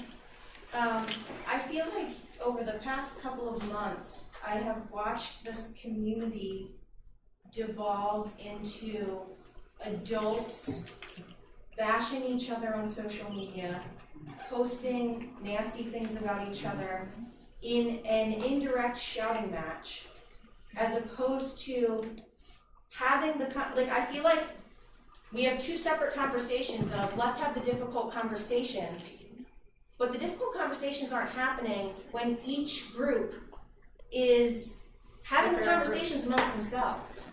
And so I really think what we need to have happen is bring the groups, everybody needs to be sitting at the same table. I don't think. Well, to be honest, honestly, Joan, my suggestion, I don't know if you're going to like my next suggestion, but my suggestion, Mr. Kraus, you appoint board members to committees. I think you should appoint Joan to that committee. Appoint Joan to that committee.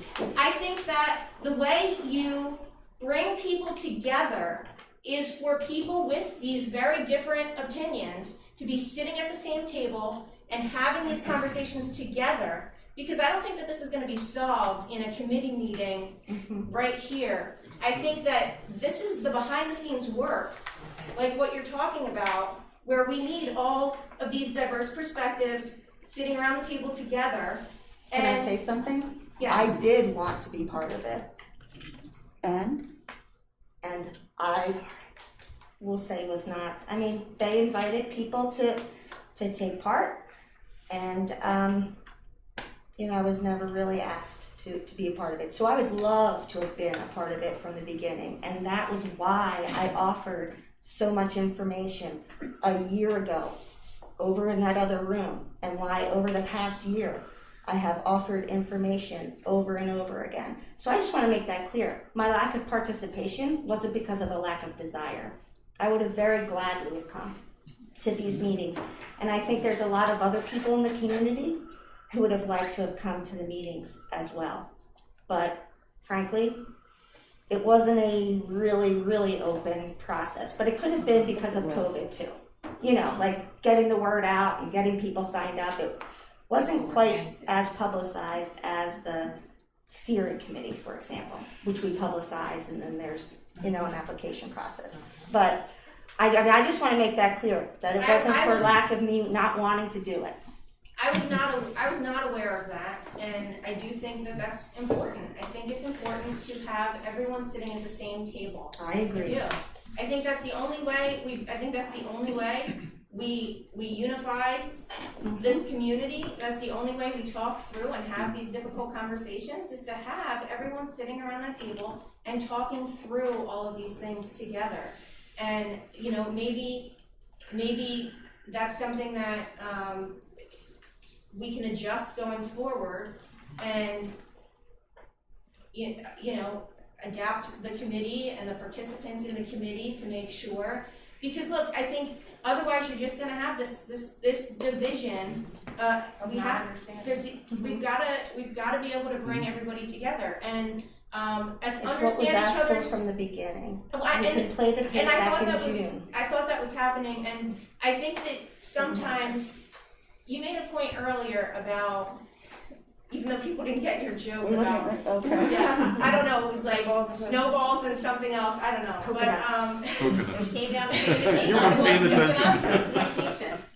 all right, so I think a lot of times people can be saying the same, can be talking, you know, talking past each other, right? People can be talking past each other, and you know, I think that's easier to solve when everybody's actually sitting down and having that conversation. And I do think that we need to all understand each other. You know, I have a 6-year-old son with Down syndrome, and I remember reading when he was younger about a mom, her idea of trying to get her son to be more included in kindergarten. And at first it was a little bit of a turnoff to me because I'm thinking, why do you want to highlight? Why do you want to focus on? Like, why do you want to focus on the disability instead of focus on the child, right? And one of the things that she did was she came up with these activities, and she went into the classroom and she did these things with her son's class. And one was like they put their hand in a glove, and it was like basically filled with, I forget what the contents were, but it was filled with whatever, it made it harder to move your hands, right? And so they did this activity with the whole entire class and had the kids put their hands in, and then they were supposed to try to write. And it showed the kids how much more difficult it was to write. And they said, you know, this is how much more difficult, like when you look at the fact that this other child is struggling, it's because it's so much more difficult for that child to do those things, right? And one, they filled their cheeks with marshmallows and had to talk and say things. And the point was, because of the lower tone, it's more difficult to form those words. And so it helped kids understand the differences better, and then they were more accepting rather than, that kid's different than me, and so kids are afraid of things they don't understand and differences that they don't understand. And when you explain, and so at first I didn't, you know, the idea seemed a little off to me, and then as I thought about it, you know, more, and as years had passed and my experiences had changed, I saw the value in that when you know and understand someone who's different than you are more accepting, and especially with children. But that's what the teaching of different cultures and abilities and everything should be. The problem with when it's focused in a way that you're talking about microaggressions and things of that nature is that it's more to put people in categories of being oppressors and victims. You're already starting off in an adversarial kind of thing. That's not something that brings people together.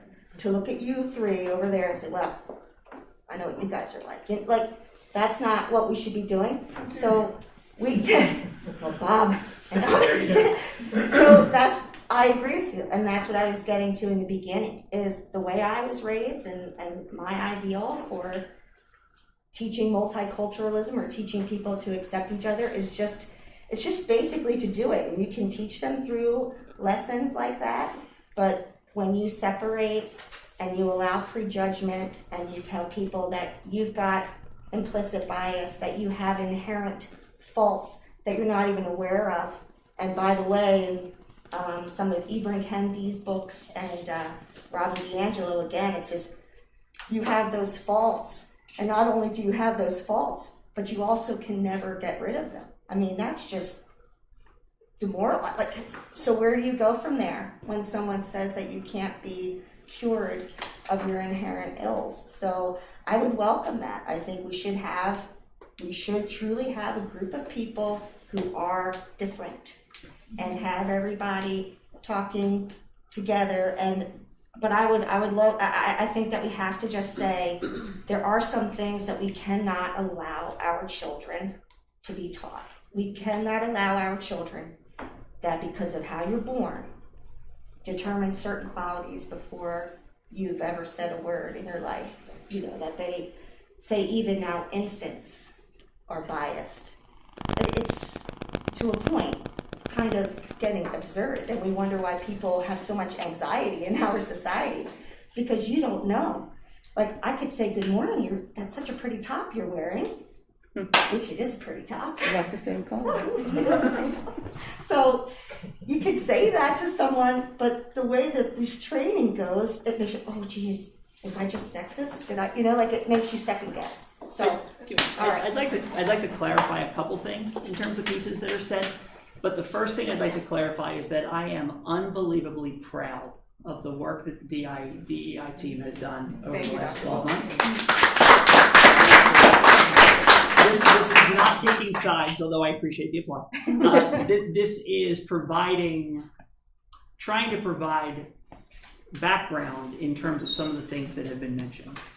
Right? The DEI team has, over the past 12 months, and in the form that was administrative and more internal, over 24 months, has made significant positive changes for our students and for our community in our classrooms.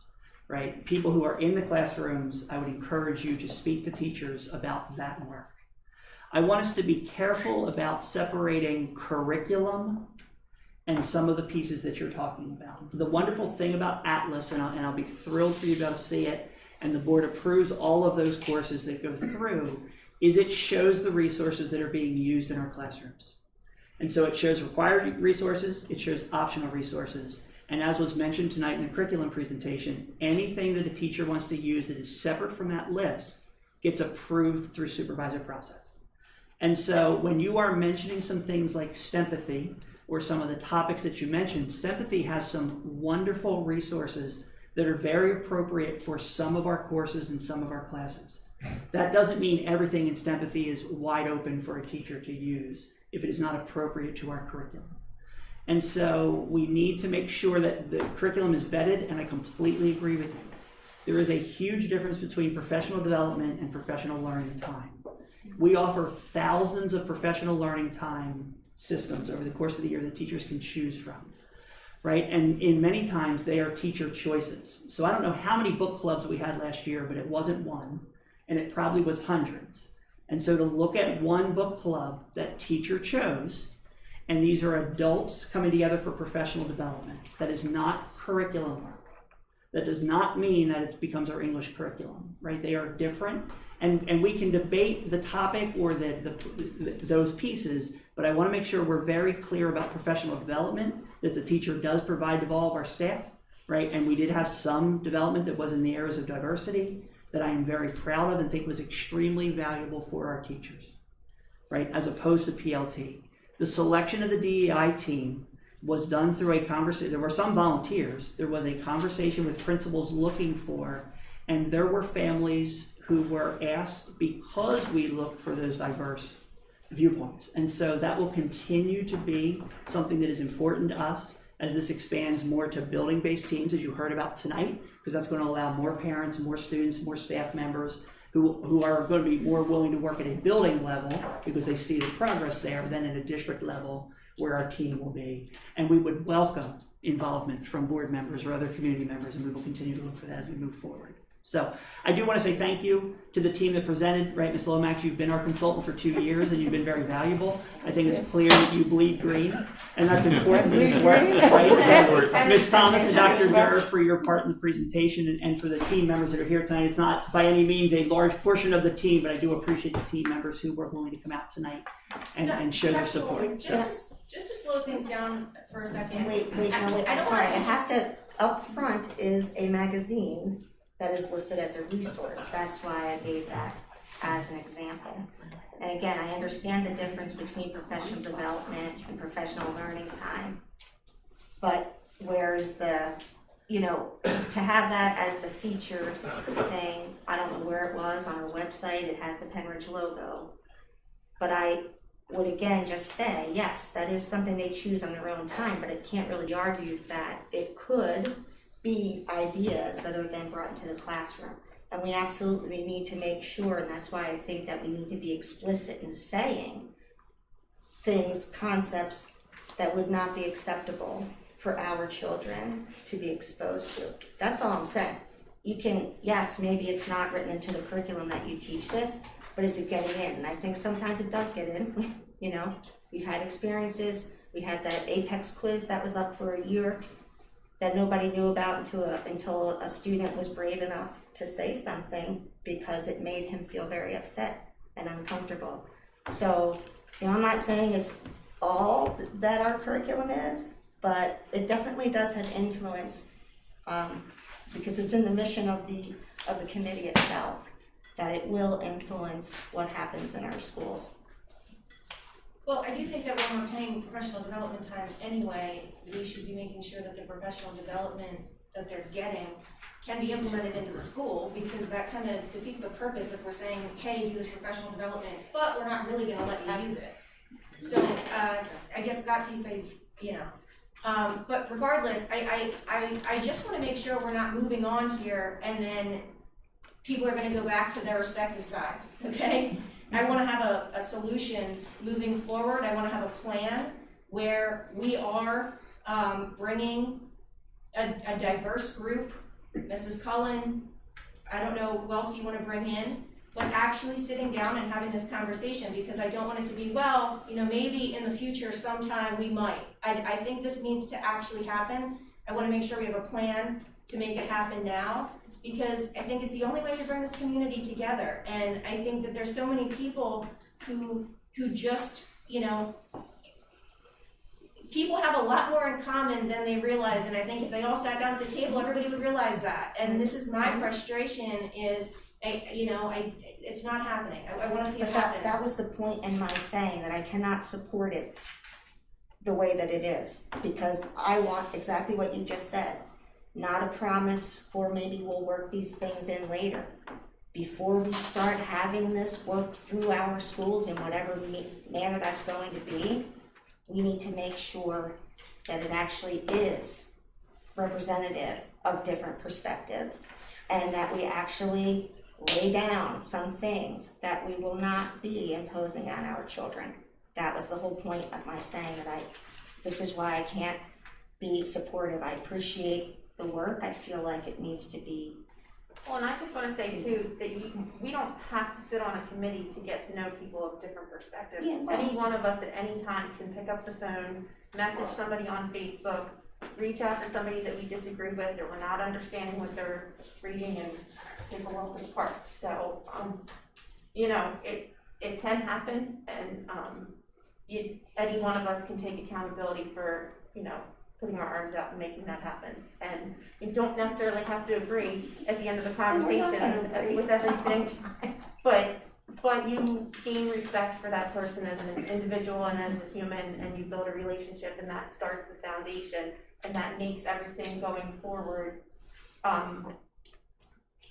go smoother, because you've now made a relationship with somebody that you weren't understanding at first. And I think that every single person in this room at this table has the ability to do that, and we don't need to sit and wait for an invitation to kind of be a part of the committee. We know people that are on committees, and you can. Actually, we didn't know, because the committee members were kept hidden. Wait, no, I mean it was kept hidden, and when we are told basically like not encouraged to join the committee, then that's kind of a false suggestion that, you know, it was welcome, because quite honestly, I did not feel welcome. Okay, I'll just tell you that I did not. I'd just like to say one thing. I mean, you called it, you know, your committee. I want to just shorten your committee name down to inclusion. Yeah. Because that's really what it's all about, folks. It's Good about job, being Bob. included. And I can give you a hands-on notice. Megan and I both have children with Down syndrome. I happen to be the first child in the Penridge School District that went into an inclusionary process. He still has people that walk up to him in a grocery store that remember him. It's amazing to see that, but that's called inclusion. This is what it's all about, inclusion. So I gotta be honest with Joan, along with Joan, this is the first time I've seen all this information, and I'm sitting on the board. I didn't get any information about this. But I think and I want to congratulate you all for your work that you've done, because it's a monumental task. But you gotta bring the other side of the coin to the table. And that's why I'm saying maybe you shorten your committee and just say the inclusionary committee, because that's what it's all about. How do we bring people together to work through circumstances, work together, share ideas, but at the same time, make it a functioning committee that represents everybody, not just a specific group. That's my. I also think if we're being true to the mission, right? If the mission is to be inclusive, we can't do that unless unless we are bringing everyone together for those conversations, because it's not gonna move forward if people are speaking at each other in their own sides of whatever you want to call it. I think all of those discussions have to be happening, and that if the point of this committee is to do that, I think we need to make sure that we do that going forward. I don't know what the plans are for the next time the committee is supposed to meet. I don't know if that's something that we can schedule, and maybe we can have conversations going forward about what that looks like and who else we can bring into that committee, because the point is to bring everyone together. So. Yep. Ladies, thank you. Thank you very much. Thank you.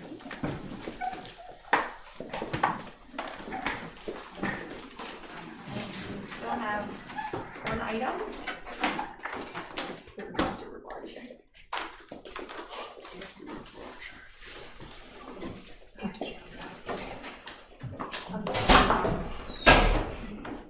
It's not me, it's Dr. Barker. I'm just texting. I'm not gonna vote. Only because you have a mask.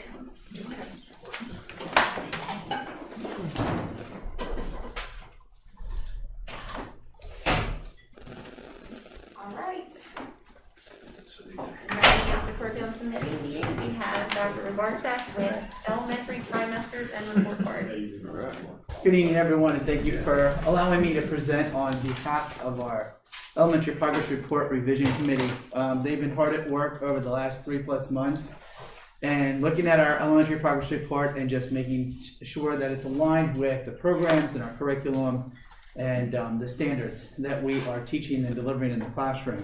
So on the next slide, you see we're made up of a group of different areas throughout the elementary, group of specialists, meaning music, art, those individuals, kindergarten teachers, primary teachers, intermediate teachers, our reading specialists, 2 of our elementary principals, of course the 4 supervisors, and 3 of our instructional coaches have been extremely involved in the entire process. So far, as I said, over the last 3+ months, we've met over 10 times on Zoom.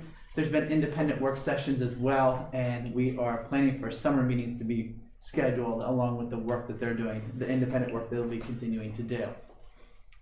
So our rationale for the revision, so we decided it was necessary and in part to, thank you to Ms. Raber here, the new RELA program, which is definitely a change for our teachers in regards to how they were looking at reporting progress to parents and making sure that we wanted to be clear to parents and what their children were their progress was being reported on, and understand there was more than just reading comprehension or vocabulary.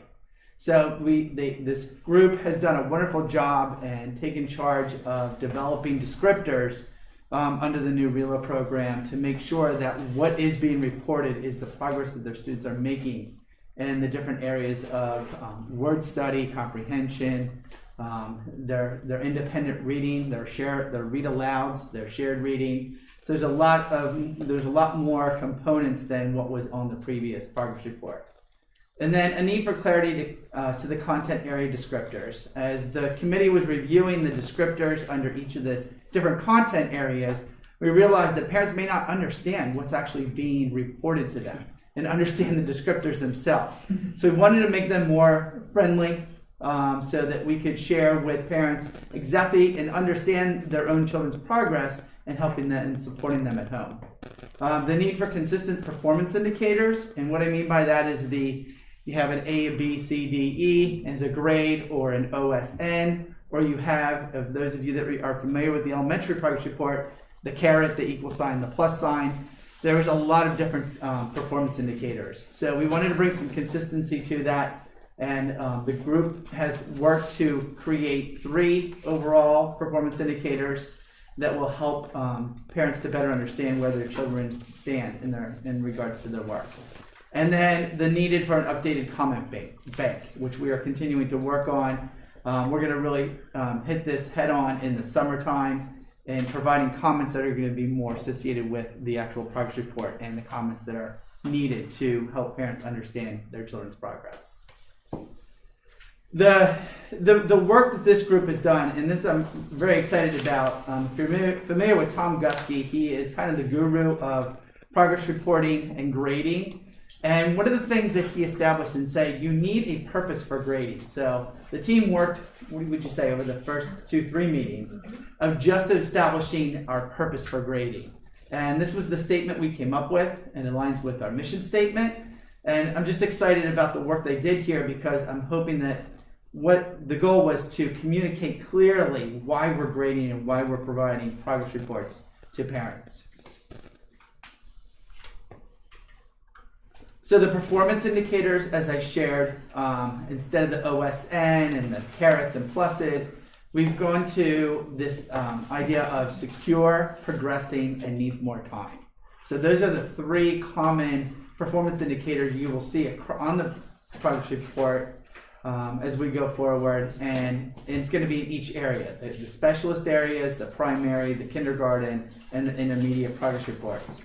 And again, we're going to be working on updating the comment bank to give more meaningful comments that will align with the content descriptors. For kindergarten, 1st and 2nd grade, students will receive the S, P, or N, the secure, progressing, and needs more time for each of the content areas. As in grades 3 through 5, they will still receive an overall grade of an A, B, C, D, E.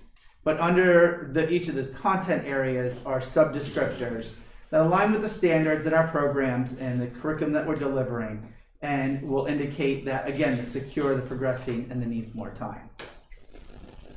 So the proposed move to trimesters. So we've been talking about this a lot in our committee, and what we would like to propose is going from the standard 4 marking period system to a trimester. So you can see it's 9 weeks compared to 12 weeks. And what it does allow for is that opportunity to build deeper relationships and the rapport with students, especially in that beginning part of the year. You know, we get to mid-October and all of a sudden we're ready to give performance indicators to students that, you know, take time to get to know and how they learn and, you know, the progress they're making. So this will allow us that additional time to really get to know them and allow for more time to be committed to their learning strategies and developing them as learners. So also more time for instruction, administering the summative and formative assessments, analyzing that data, monitoring their growth, and allowing for the more remediation and enrichment opportunities. As I say, when you do that in a 9-week period, it's really a short amount of time, especially when you look at those primary students. The academic growth within a grading period to give more time for them to flourish, and then using the data-driven opportunities for small group instruction. You know, we have committed to using the Fonts de Pinel, the DIBELS, the Linkit performance assessments, as well as the CDTs.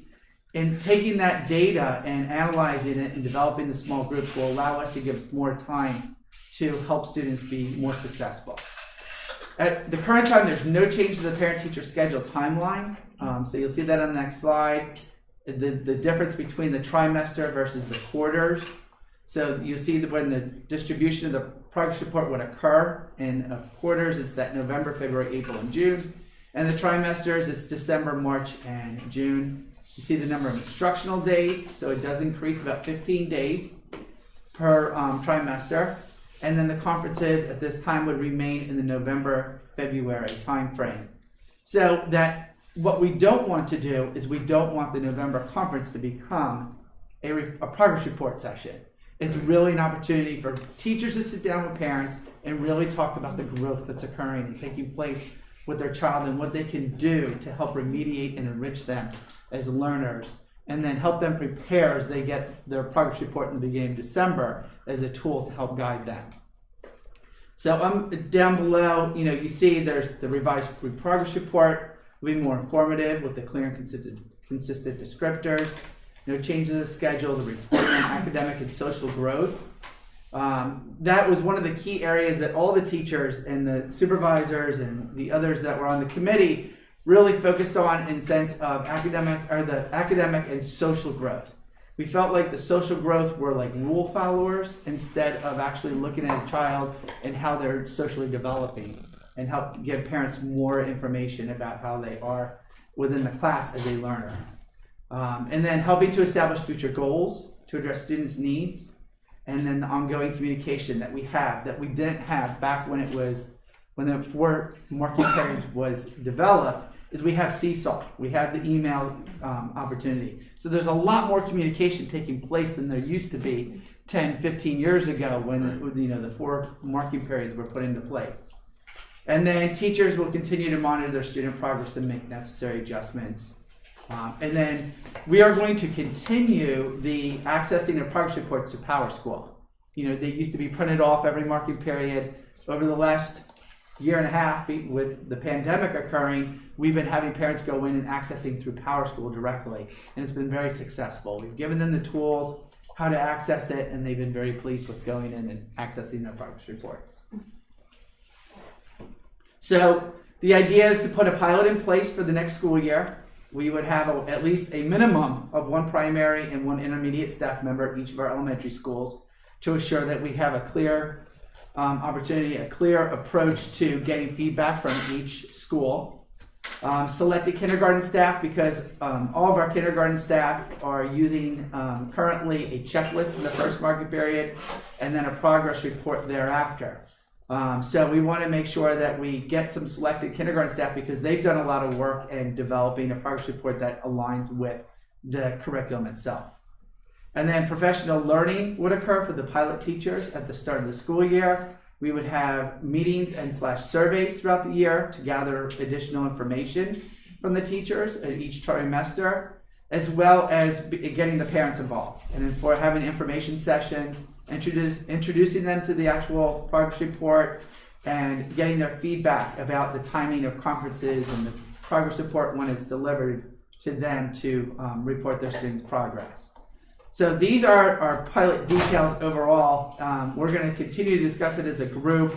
What are the factors we should be looking at as we pilot the progress report and the timing of it, because we want to have metrics to clearly measure the success of a trimester versus a 4 marking period approach. And that is it. Very simple. But, like I said at the very beginning, the group all came together, and when I surveyed the teachers about who wanted to be on the committee and why they want to be on the committee, they definitely felt as though that we were ready for a revision, especially with the RELA piece of it. We've been kind of we have to some degree, over the last year and a half because of the new implementation of the program and making sure it aligns with what we're reporting to parents. We want to make sure they really understand and help meet that goal of that 3rd grade reader being on grade level. Well, what's going to help do that is going to be clear communication to the parent, what they can do to help support their child as well. Dr. Rubarchuk, thank you for this work. I think it's good work, and I truly believe that a trimester is a better way to do this. In my heart, you have more instructional time that you can work with the kids, and that's great. I have 2 questions. Right? Sure. On the comment bank, are we still beholden to predefined comments, or will there be an other where the teacher has an opportunity to ad lib? There was some discussion about that, especially among the kindergarten teachers, which is interesting because they wanted to be able to be more free form in providing parents that description of their academic and social performance, and the primary as well. But I think we're going to discuss that further, and whether there's a combination, to be able to express further beyond that comment bank, like you're saying. Well, I like, the comment bank, and we use it in my industry a little bit to some degree. I think that personal touch gives a lot more feedback to the parent and the connection that they're looking for. Second question, maybe I'll answer my own question here. On the trimester, is it too, obviously you don't, is it too much time for a student that's off track? But when you talked about the November conferences, that's your time to reel them back in. Exactly. If they're off track. So I've answered my own question. As well as that interaction with the seesaw that teachers really utilize now to provide feedback on a consistent basis. I think parents are getting more informed than they even used to be, even 2 years ago, because we're using it consistently and with our assignments. And they've gotten used to the platform. They get used to the platform, and they're getting automatic feedback in regards to their assignments. So yes. Thank you.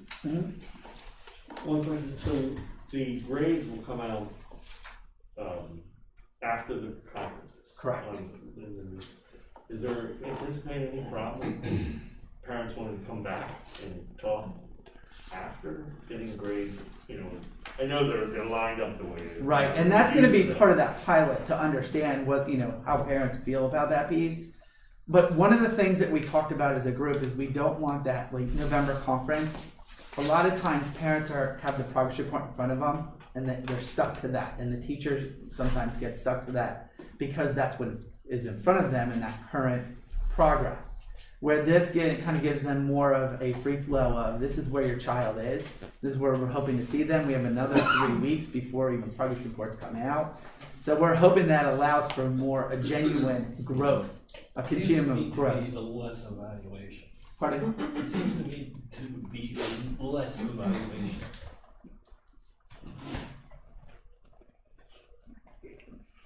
Well, I see it. I worked in another district that did trimesters, and the November conference was nice because when the report cards came out a few weeks later, the parents weren't surprised by anything. Right. And they seemed to understand why their child was, going to, where they were at, and the grade usually reflected that 2.5 weeks later on the report card, and the parents were anticipating that. So it was, it worked nicely in that district, I will say. From a teacher's perspective, I think this is lightening the workload a little bit for the elementary teachers, which it's nice that they don't have to do this 4 times because it is a lot of hours that they spend getting these report cards ready. So I think to do it 3 times versus 4 is, very often, not very often do they get something taken off their plate. It's usually more piled on. So, I think from a management standpoint, this is great for our elementary teachers. And in retrospect, with the new progress report, the revised one we're working on, there are more descriptors, so it spells it out a little bit more and broken down into the standards, where the current progress report is more broad. So even though you're correct, they will have less reporting, they won't have to put that extra reporting period out, but they're reporting on more at the time of the trimester. That's going to give a clearer picture of where their student truly stands. And we'll get good feedback. That's the whole point of Right. doing a pilot. Exactly. Right? Feedback from Right. the kids, from the parents, from the teachers. This will be an excellent opportunity. Well, and it's not like you have no idea how your kids are doing until the end of the first marking period when the report cards come out, right? I mean, you're having your formative assessments throughout your teaching, and you are constantly evaluating and making sure that your kids are getting it the whole entire time, and you can tell before that and let parents know if a student is struggling. It's not like you have to wait until the report card comes out. So, I don't want it to sound like, oh, well, now we just, kind of Just wait until that time. push the ball down the road, and I just think that extra reporting may be a difference, but it doesn't mean that they're not going to have a sense of their kids early on, or a sense of where they are at the conferences. Right. Yeah. Any other questions from the No. board? All right. Thank you. Thank you, Dr. Barczyk. Thank you. That's very good. Thank you. All right, and we are now up to public comment. And we will have you public comment. Okay.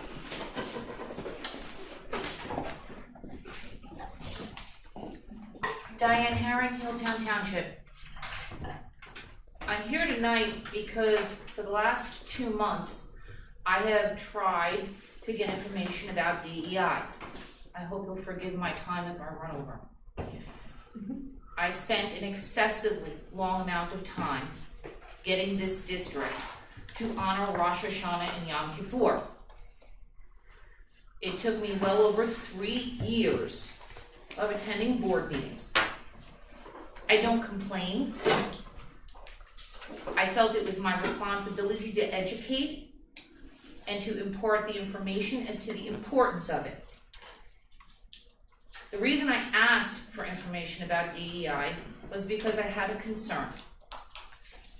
A concern that was clearly evidenced tonight and in the information I've been given. You talked about inclusion. I'm curious, how many Muslims, how many Jews, how many Asians, how many LGBTQ people were on the DEI committee? Because see, when I asked for a list of membership, I was told I couldn't have one. I was told it was a safety threat. If you want to stand here and talk about writing where the district is going, and you believe in it, and I believe in the concept, theoretically, of inclusion committee, you should have the wherewithal to be able to stand there and say, I am representing this, or this is where my opinion is from. The idea that we as an entire district have condoned secrecy in this process is abhorrent. To what Mrs. Bannis Clemens said, you could not be more perfect. And the reason is because I want to know, tonight I heard there is no such thing as critical race theory. Here's our district inclusive learning strategic planning guide. Go to the end, Appendix E. There's a whole list of terms. I noticed something. Critical race theory is here. Cultural appropriation is here. It's a nice little alphabetized list. Do you know what word isn't here? Anti-Semitism. You mean to tell me you have a strategic plan that you are basing everything off of, and you don't have the glossary term anti-Semitism listed? Are we in kindergarten here? But the piece de resistance may be this. December 9th of 2020, the Penridge District holds a DEI initiative team meeting. You know what the district goal is? It's to continue to provide learning activities for employees, students, and the community, which, by the way, nobody tonight said invite anyone from the community. Everyone was invite students, teachers, and parents. Nobody said, where's the community coming in? That the fact that within the Penridge boundaries, racism, homophobia, anti-Semitism, lack of understanding of LGBT, prejudice against our ESL students and non-English exists. Where was the survey done in town that we're all like this? Please. I understand there are individual people in this town who have issues.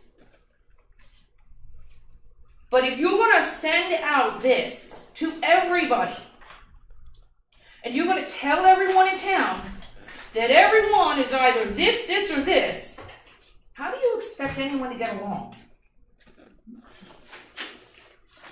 This is the tone and the tenor. This is the missing pieces of vocabulary. This is the limited structure. Do you know why I asked? Mrs. Herring, you're on the 4-minute mark. Could you please wrap up? Because of one goal here. You held an entire district-wide initiative in April of 2020. And your objective was social justice is a core value. That's what you put out to everyone. So we're teaching rioting?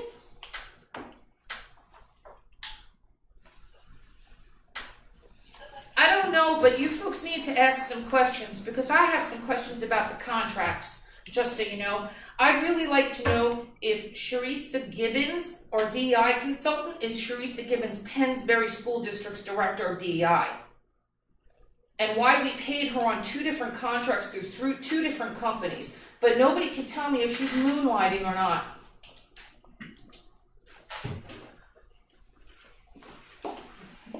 Before the next public comment, I would like to address a couple pieces that you brought up, Mrs. Herring. First of all, the document that you showed that had the definitions was marked draft on it. You also received, as part of your right to know, the final process, and please, let's make sure it's public that none of those terms that you mentioned were in the final, and that was one of the draft copies because it was a list that was taken from another resource that we used as a resource. The final version did not have those terms. Still missing anti-Semitism.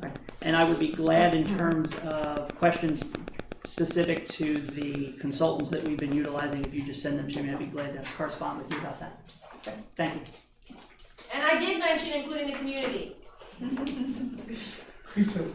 Can I also mention that we've had a community presentation and had multiple community members being parents on the committee. So, but I spent the last year without any of that happening. Why?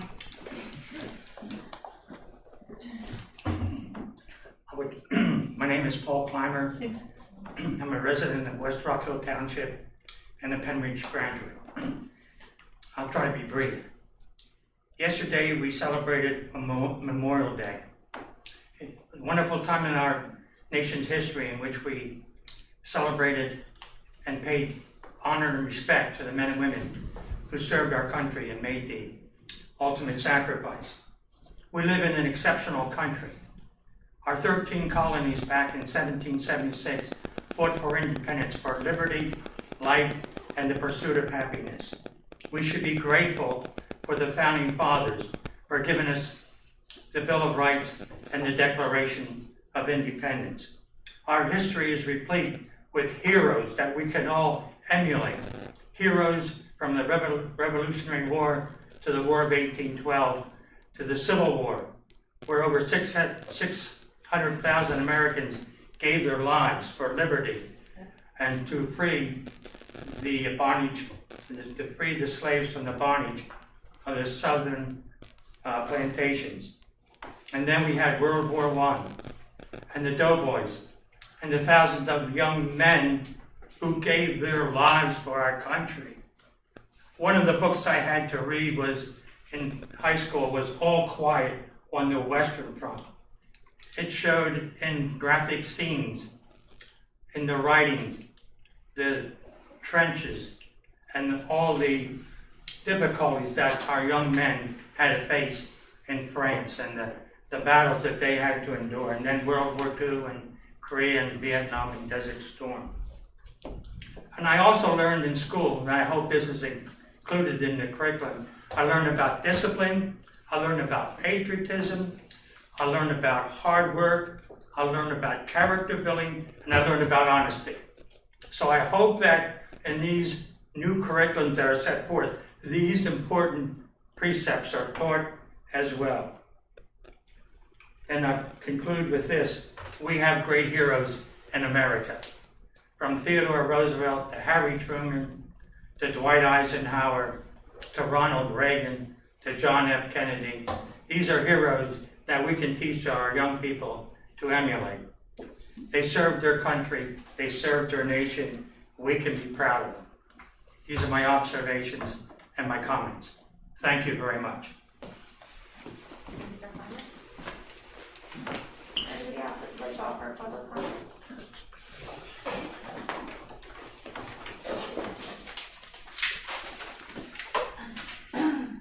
Good evening, Dr. Bolton and school board directors. My name is Carolyn Shrino, and I'm a Hilltown resident. I'm a parent of children in the school district and also a member of the community. And being a member of the community, I'm also a member of the district DEI committee. I'm proud of the work that the committee has done.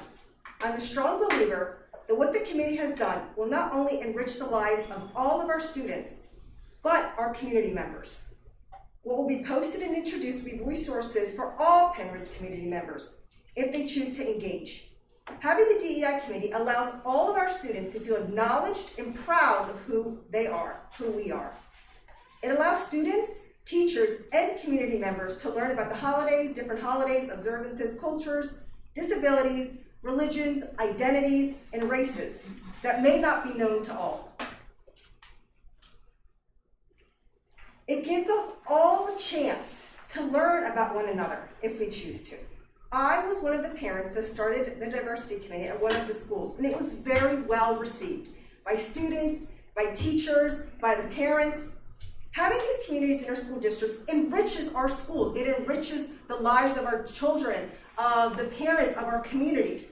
It gives our students the opportunity to learn about people outside of their families, outside of their friends, and there's nothing wrong with that. It is truly a benefit and nothing less. I hope our community members understand that having DEI committees in our school district is only to enhance and enlighten our lives.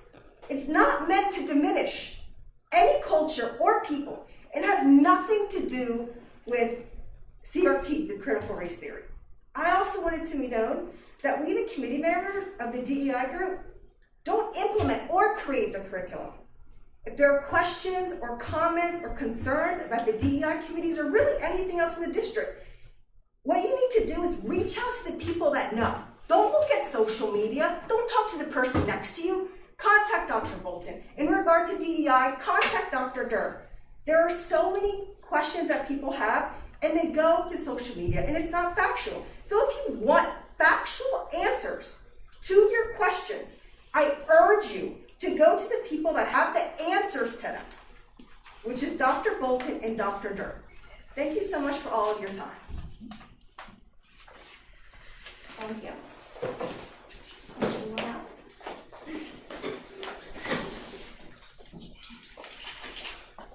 Monique Jones, Brooksy Borough, and I should not have to stand in front of this group and say any of the things I'm going to say. I have reached out to the board members, and I am still waiting, about 11 months now, for resources regarding the alternate authors who would like to be included in a diversity information packet.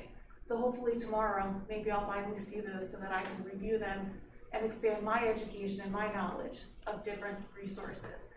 I am one of the DEI members that requested for my name to be recanted because of safety reasons. I've lived in this district for 42 years. I've had a gunshot through my front window. And all of you school board members, don't blink an eye because I've already contacted you regarding all of this, and I received 2 responses from you. I've had curse words spray painted on my house. My daughter cut her hair because her classmates were teasing her. It's not inclusion, it's diversity. It is teaching the students and the teachers how to respond when these things happen. They're going to happen. How do you respond is the biggest thing. My daughter was told, say vinegar real slowly by a classmate. Say it. Say it out loud. You don't want to because you know what it means. Imagine my 8-year-old daughter saying that with an entire bus, hearing and watching that. Imagine how that school responded. How do you think they responded? Did they come for my daughter? Did they try to educate her classmates and her peers? No, they did not. I sat in class right next door and had a teacher for a solid year call me out of my name. Every single day, every time I walked into that teacher's class, would not call me by my given name, chose to call me something different. Did anybody ever reprimand that teacher? No. Did anybody ever come to my aid? No. That's what diversity, equity, and inclusion is about. It's about making our children feel safe so that no child has to go through what I went through. My guidance counselor refused to write a letter of recommendation for college for me. Why? I'm still waiting to find out why. Thank God I didn't listen to her, and now I hold 2 degrees. No thanks to my Penridge education. That was thanks to me and my parents and my family and those who came around me and encouraged me to do better than what Penridge High School did for me. So that is why I did not want my name. I stand here proudly for the work that I have done. But I tell you this, if anything happens to anybody in my family or anyone that I am connected to as a result of this, you don't know the trauma that myself and my family has endured. We've had the cop called on us at Menlo Park for being suspicious with our children. Does that happen to you? What was suspicious about me and my husband with my children? Do you want to know what the police report said? Our colors didn't match. What does that mean? But that is our community. And Miss Vanis Clemens, that is why we need to be together at the table and not separated and divided. Because we fear what we don't know.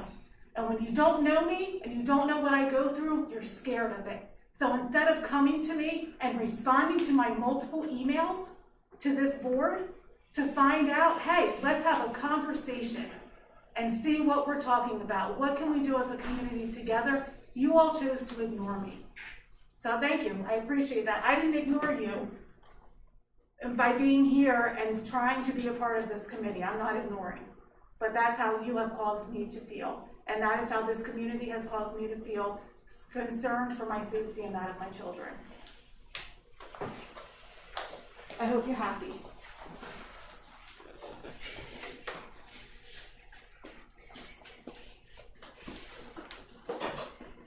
Janelle Montagne, Hilltown Township. Megan made a great point earlier. The point of professional development is so they can incorporate it into the schools. Why are you doing professional development if you're not going to incorporate it? Dr. Bolton, have you read White Fragility? Why is it so hard for white people to talk about racism? Have you read that, sir? It's just time for a public comment. You Okay. can speak Has afterward if you'd like. my question after this would be, who in the board has read that? Because I have. And the first chapter alone implies all white people are racist. Not some, all.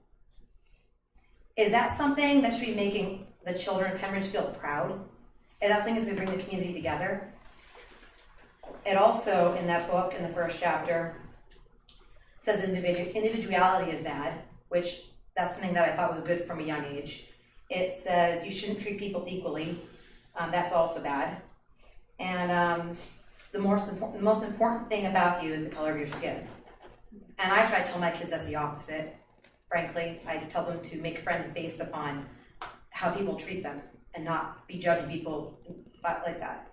So when people see the book on your list for 50 teachers being encouraged to read that from the DEI committee, that blindsided many parents in this district. Why is that book being encouraged to our teachers? Do we want our teachers looking at our students like, oh, you're white, you must be racist? Do I want my teachers looking at my elementary school kids thinking that about them? Prejudging them like that?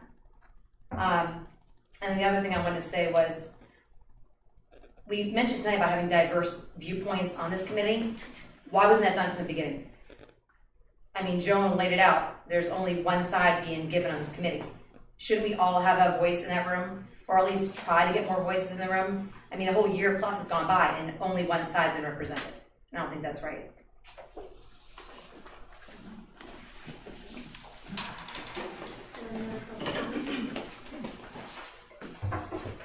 Dante King, Hilltown Township. I'm one of the parents that is on the DEI committee. I apologize for my parents that just came from across. This committee has met a lot and has worked for the betterment of the community, of the school, of the teachers, students, administration. We talk about diversity of thought. There were students on that list, on that committee, who were in maybe 10th grade. You had people as old as myself on that committee. You had all races on that committee. There were some members of the LGBTQ plus community on there as well. I was one of the parents that actually said, share my information. Can't miss me. You know why? I'm a 6'2", 220-pound black man who lives in Perkins. There's only about 4 of us. Not like my height, not like my weight. So with that being said, I just implore to you that it's not about saying that seeing someone's color is wrong. I challenge all of you to look down right now. Pretty much most of you have a coordinating outfit. You didn't get dressed in the dark. I have on a gray shirt, black pants, it kind of matches, right? What did I just say? I have a gray shirt, black, I just noticed that there was a color there. The diversity committee is about bringing together this community. It's about showing everyone, hey, you can have differences. How do we elevate those? How do we elevate the pluses is that you have the pluses that I have to bring everyone together. And as far as reason why I got on the committee, I had a conversation with a couple members on the board, Dr. Bolton, Dr. Barchek, because my daughter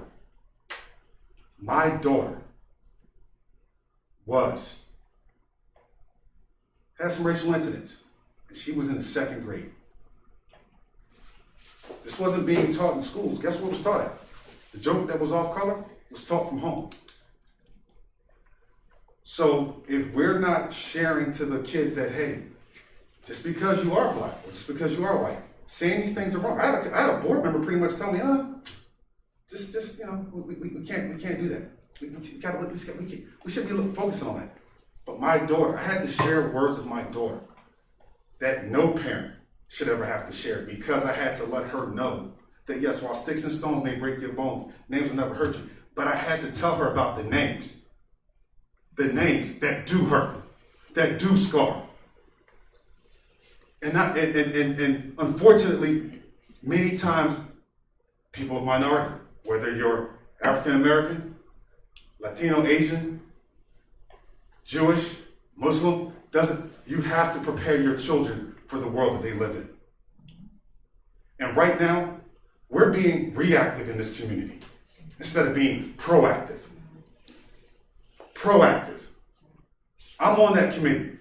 That information that was shared up here today by someone else, as it was said, it was a draft.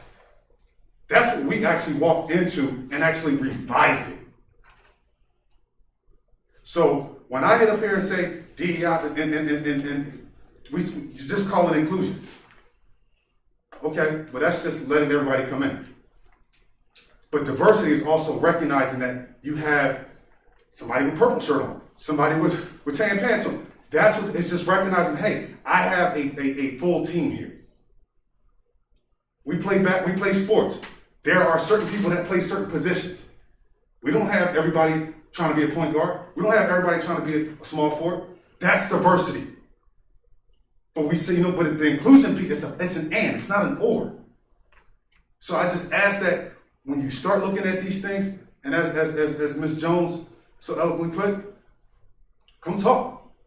We did invite people to come every meeting we had. Hey, can we get somebody from the board? Hey, can we get somebody from the board? We were told the board had to be appointed. So if the board has to be appointed, if Ms. Cullen wanted to be on the committee, I take that back on the board. Because we asked, and we were told that the board had to be appointed. So I yield my time.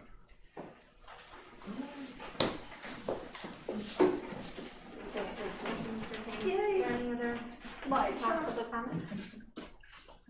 Woo! Well, these are very deep topics, so I'm going to want to end on a lighter note. Let's talk about porn. Could you please? Very exciting. Could you please state your name and My name is municipality? Alexa Gorovska. Thank you. Percy resident, 3 kids in the school system, and I have to say I'm really proud of the school system. I am. So I am here, however, because my daughter Ashton Mulek was reprimanded by the GOP for her choice of her art. The GOP. Inclusive, less government, more freedom.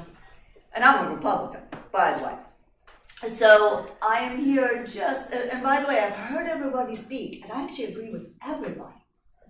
I really agree with everybody. So that just comes to show when you bring both people together, we have a lot more in common than we have in difference. And I know the Lomaxes. My kids are friends with their kids, and I know that they were, Aaliyah was being racially attacked. And I know the kids who did it. And I taught my kid well. But we're here to talk about porn. So I think the U.S. Supreme Court Justice, Potter Stewart, said it best. I cannot define pornography, but I know it when I see it. So I guess the GOP saw nothing but porn in my child's artwork. So exposed on judgment was the human body, and if that is porn, then so is the work of Michelangelo. Creation of Adam, frescoed in the Sistine Chapel. Oh boy. So perhaps art, okay, no, creation of Adam. Perhaps art is in the eye of the beholder, and it says more about the critic than the artist, which can be applied to every other topic we heard here. So, I'm just a lover of art. So Reuben painted scenes of farmers and wash maidens. Were his skills wasted on the unworthy, or was he elevating the good works of poor people compared with the portraits he completed for their landlords? Likewise, my daughter was attempting to raise awareness, to shed light on that which society would like to shove into a dark closet of their pious halls. Does that sound familiar? It sounds familiar. So along with the unworthy people, we would shove the abusers and the victims. Society would love to gaze upon pleasant flowers and landscapes and still lives, but it would rather stick its head in the sand rather than be provoked by reality, as harsh as it may be. One of the purposes of art is to bring awareness. One of the purposes of the committees is to bring awareness. And judging by the GOP's reactions to Ashton's installation, she was successful. She accomplished that goal. And we have to look no further, unfortunately, for the need to become aware of sexual exploitation in our community than to look at the Hilltown Police Department this Wednesday. So, finally, to answer the GOP's question, yes, I am a parent of Ashton. We were very proud of her art and its message, and we are very proud of all the students who have provoked thought through art. I really enjoyed being here this evening. I heard diversity of thought, concepts kids are exposed to or should not be exposed to. And by the way, what was said on the GOP website was, terrible. Terrible for a young artist to have to hear and, cry over, because words do hurt. Building foundations, bridging differences through various forms. I am actually proud of the school district. I think my kids got a fabulous education, which is why they could stand up and present porn. So thank you on that note. I hope that I didn't take up too much time. It's my husband. I don't know if he wants to say something. Okay, we're good. Any other public comments this evening?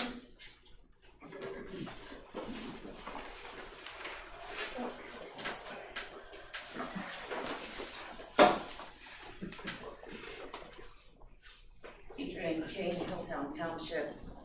I won't repeat anything my husband has already said. I will emphasize that the title of the committee needs to stay diversity, equity, and inclusion, because you can't have one without all three.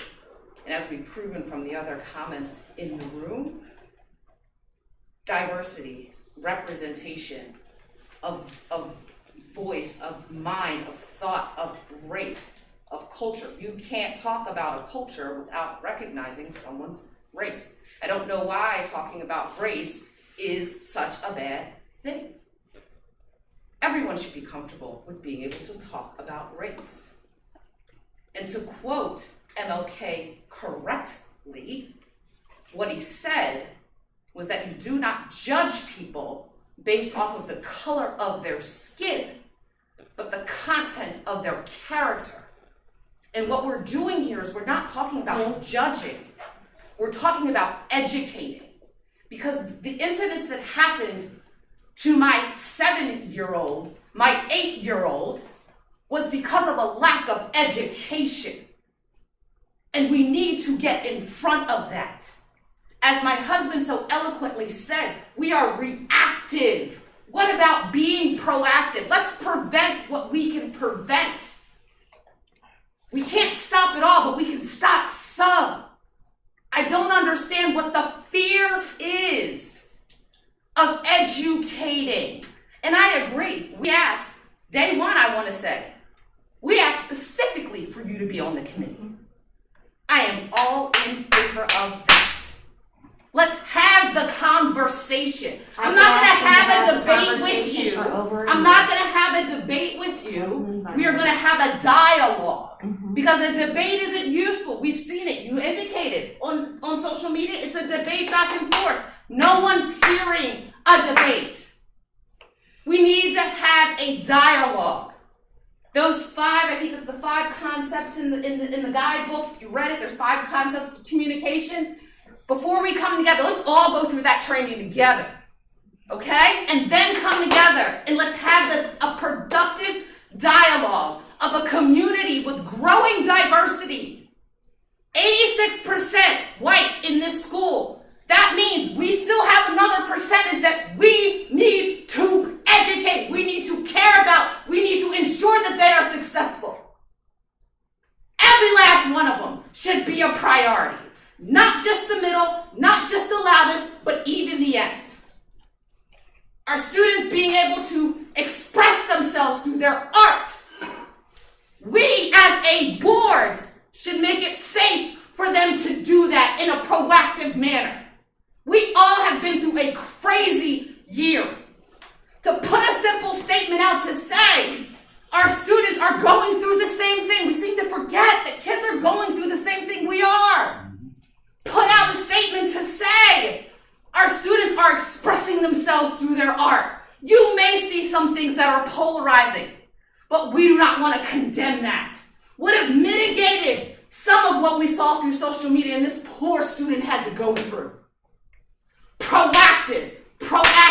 It's one of your principles. Let's get there.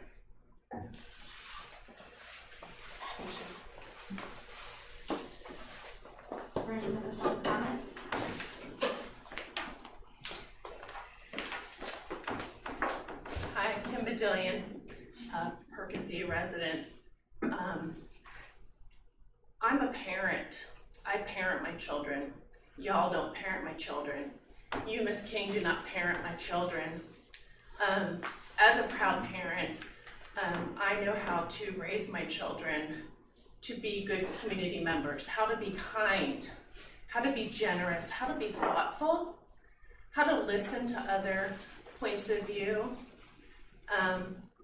But the least important part of a person as far as determining how they think, their experiences, how they grew up, is their skin color.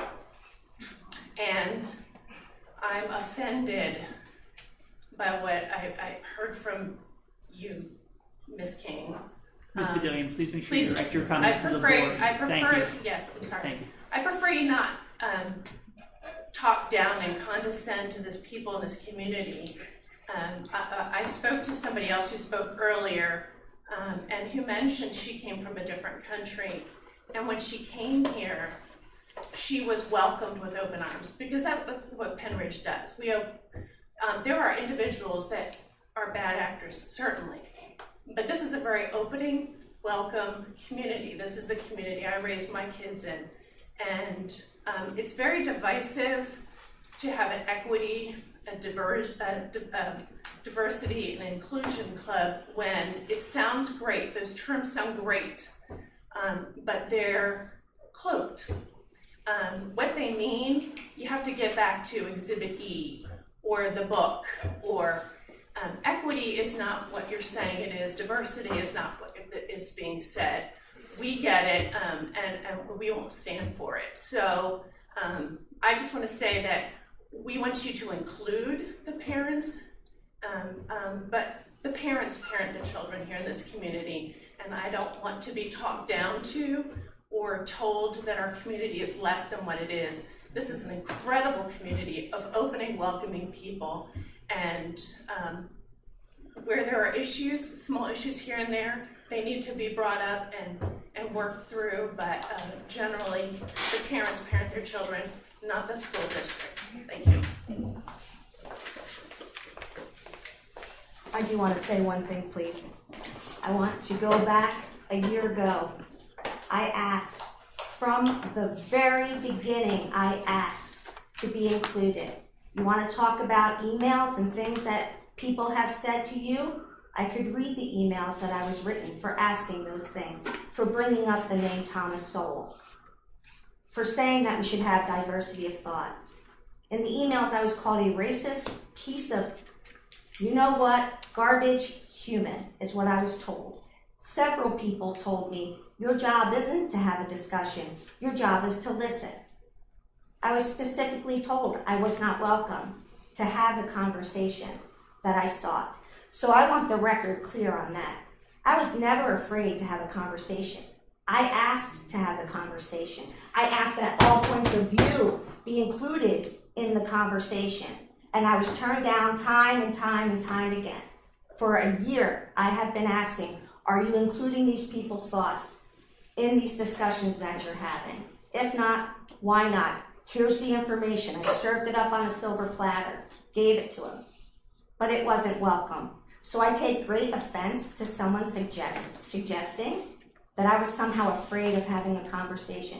That's not me. That's not how I was raised. I was raised to be a loving, caring, accepting person. That's how I'm raising my children. And I have to agree with Mrs. Badillion that this community is a loving, accepting, welcoming community. And where there are instances of bullying, and racial violence would be a type of bullying, bullying someone for their sexual orientation would be another type of bullying. Where there is bullying, yes, address it. Address it, and those people should be dealt with severely so that it doesn't happen again. But to paint our entire community, to indict the entire community as something that isn't welcoming, something that is full of people who don't know because of where they grew up. I mean, I grew up in Bristol Township in Levittown, Pennsylvania, one of 10 kids. My parents didn't have any money. We had 10 kids, so money doesn't go far. But the way we were raised was to always include everybody. It wasn't even a thought. We did a lot of work with Special Olympics, for example, in my family. Working with special ed, I should say, in the school district, and working with Special Olympics. We have members of many different communities in my family, my siblings, my nieces and nephews. So to say that we don't understand a lived experience, I'm going to argue that there's not an understanding for maybe the diversity of our lived experience as well. So I would have welcomed the opportunity to tell you that in a non-aggressive way at the committee meeting had I been invited, but I was not. And in fact, I was told directly that my job was not to converse, but to listen. So if you're ready to have a conversation, I welcome it. That's all I want to say. Is there any other public comment? Well, you only get a chance one time. I'm sorry. I just wanted to conclude with, I think the conversations that happened in this room are long overdue. I think that there's a lot of underlying things that have not been addressed, not been included, conversations between people that should have happened a long time ago. I think at the end of the day, we all want the same things for our kids and the students of this district. We want everybody to feel safe, we want everybody to feel included, and we want everybody to feel heard. I think that sometimes when people are sharing their experiences, if it's not our experience, we might start to take offense to it. And that's where some of this defensiveness is coming in between different viewpoints. And I think that as a community, we all can do better. We can all be a little bit less expressive, I think, on social media, because I think a lot of things are coming from that area. I think that we need to make sure that if we're upset about things that our minors are creating, that we should also, as adults, not be criticizing minors on social media and what that might do to them emotionally. You seem like you have a very strong, well-rounded daughter. So she's got some good parents that are probably helping her with whatever she might be feeling. But when I saw some of that stuff go down this past week, I refrained a lot from responding with my perspective, but I came across a box of papers that I wrote when I was in college at 19, 20 years old, and I cringed at some of the things that I wrote and the views that I had. And if adults in the community would have critiqued them and read them and put them all over social media, I don't know what that would have done to me emotionally, and how that might have stifled me and my creativity. So I think as adults, we need to model better for our children. We need to start having more in-person conversations, and reaching out to people that we disagree with, and start there. So that's just my reflections. I think it was a heavy meeting, a heavy public comment. I think that we can all learn from each other. We all had something to bring to the table, and a lot of emotion that I hope we can just reflect on tonight and wake up tomorrow a little bit more empathetic and loving towards each other for our kids. I think that there was probably an effort to have the committee not be people with the most differing opinions. So, because sometimes people's opinions, people are so passionate about their opinions and their experiences that it can. I don't think that's true. Well, and maybe I mean, but maybe that's that's not So true. my point is, it's the people with the most differing opinions who have to be having these conversations, because that's the only way we're going to be successful. And so I look forward to these conversations happening outside of a board committee meeting where we can be more productive and trying to keep the temperature down so that we're all listening to each other.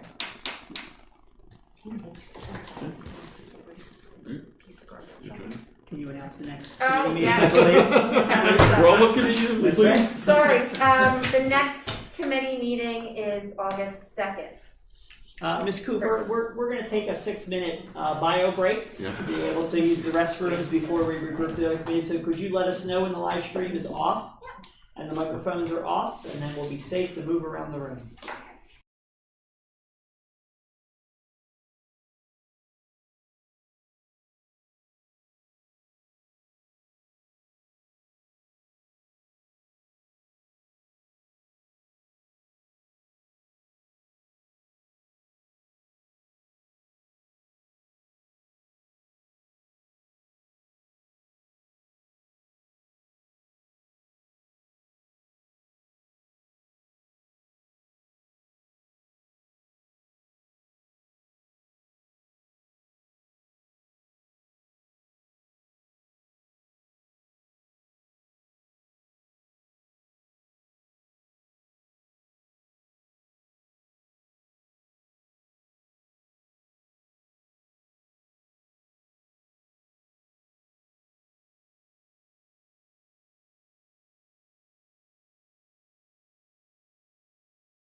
right, Mrs. Cullen, the live stream is back on and we're ready for personnel when you are. Welcome to the Personnel Committee meeting. There's now no longer an audience, so I guess there's no public comment. Is it you, Jackie? Do we have anything like that? Jackie was our only audience. So then we'll just jump right in because it is late. Okay. First Okay. item, revised job description. Item number 1 is the department goal for this year. One of our department goals, as we've been bringing to you revised job descriptions. It's always best practice to review your job descriptions every several years. So tonight we bring 14 job descriptions to you. We are putting them in the same format. They've been reviewed by the individuals in those positions as well as their supervisors. And we're asking that they move to the full board for approval. So again, Ms. McHale, because it is so many that often, we get the question, I'm just reminding everyone that these are not new job descriptions, these are just revised. These are not because of new employees. These are being looked at routinely across the board to try to get them up into the same format, but also make sure that they represent what's actually being done in the position by those employers. Right, they'll incorporate the updated responsibilities. And again, it's best practice to take a look at your job descriptions every several years as jobs morph and change, throughout the years. Were there any questions on that? I looked through them, I didn't see much besides words here and there, like changing from a degree to a, high school diploma or GED, things like that. Did I miss anything big? So to that point, we tried to make that similar. As you can see, most of these are support staff job descriptions, so the clerk and the secretary, we tried to make the qualifications similar.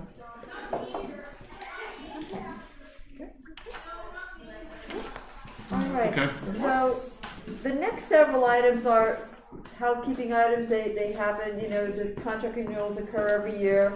The first is Vector Solutions. That is our Safe Schools software modules. There are training courses for students and for staff.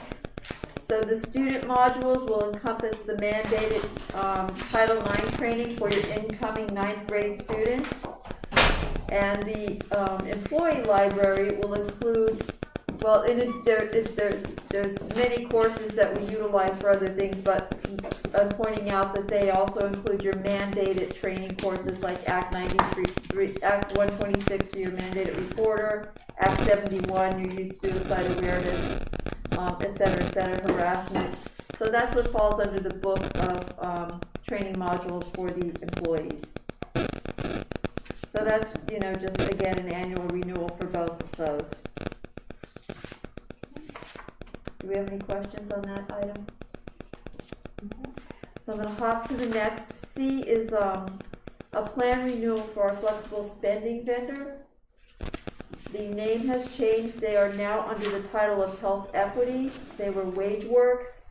They've been purchased by a different company and they have revamped their corporation.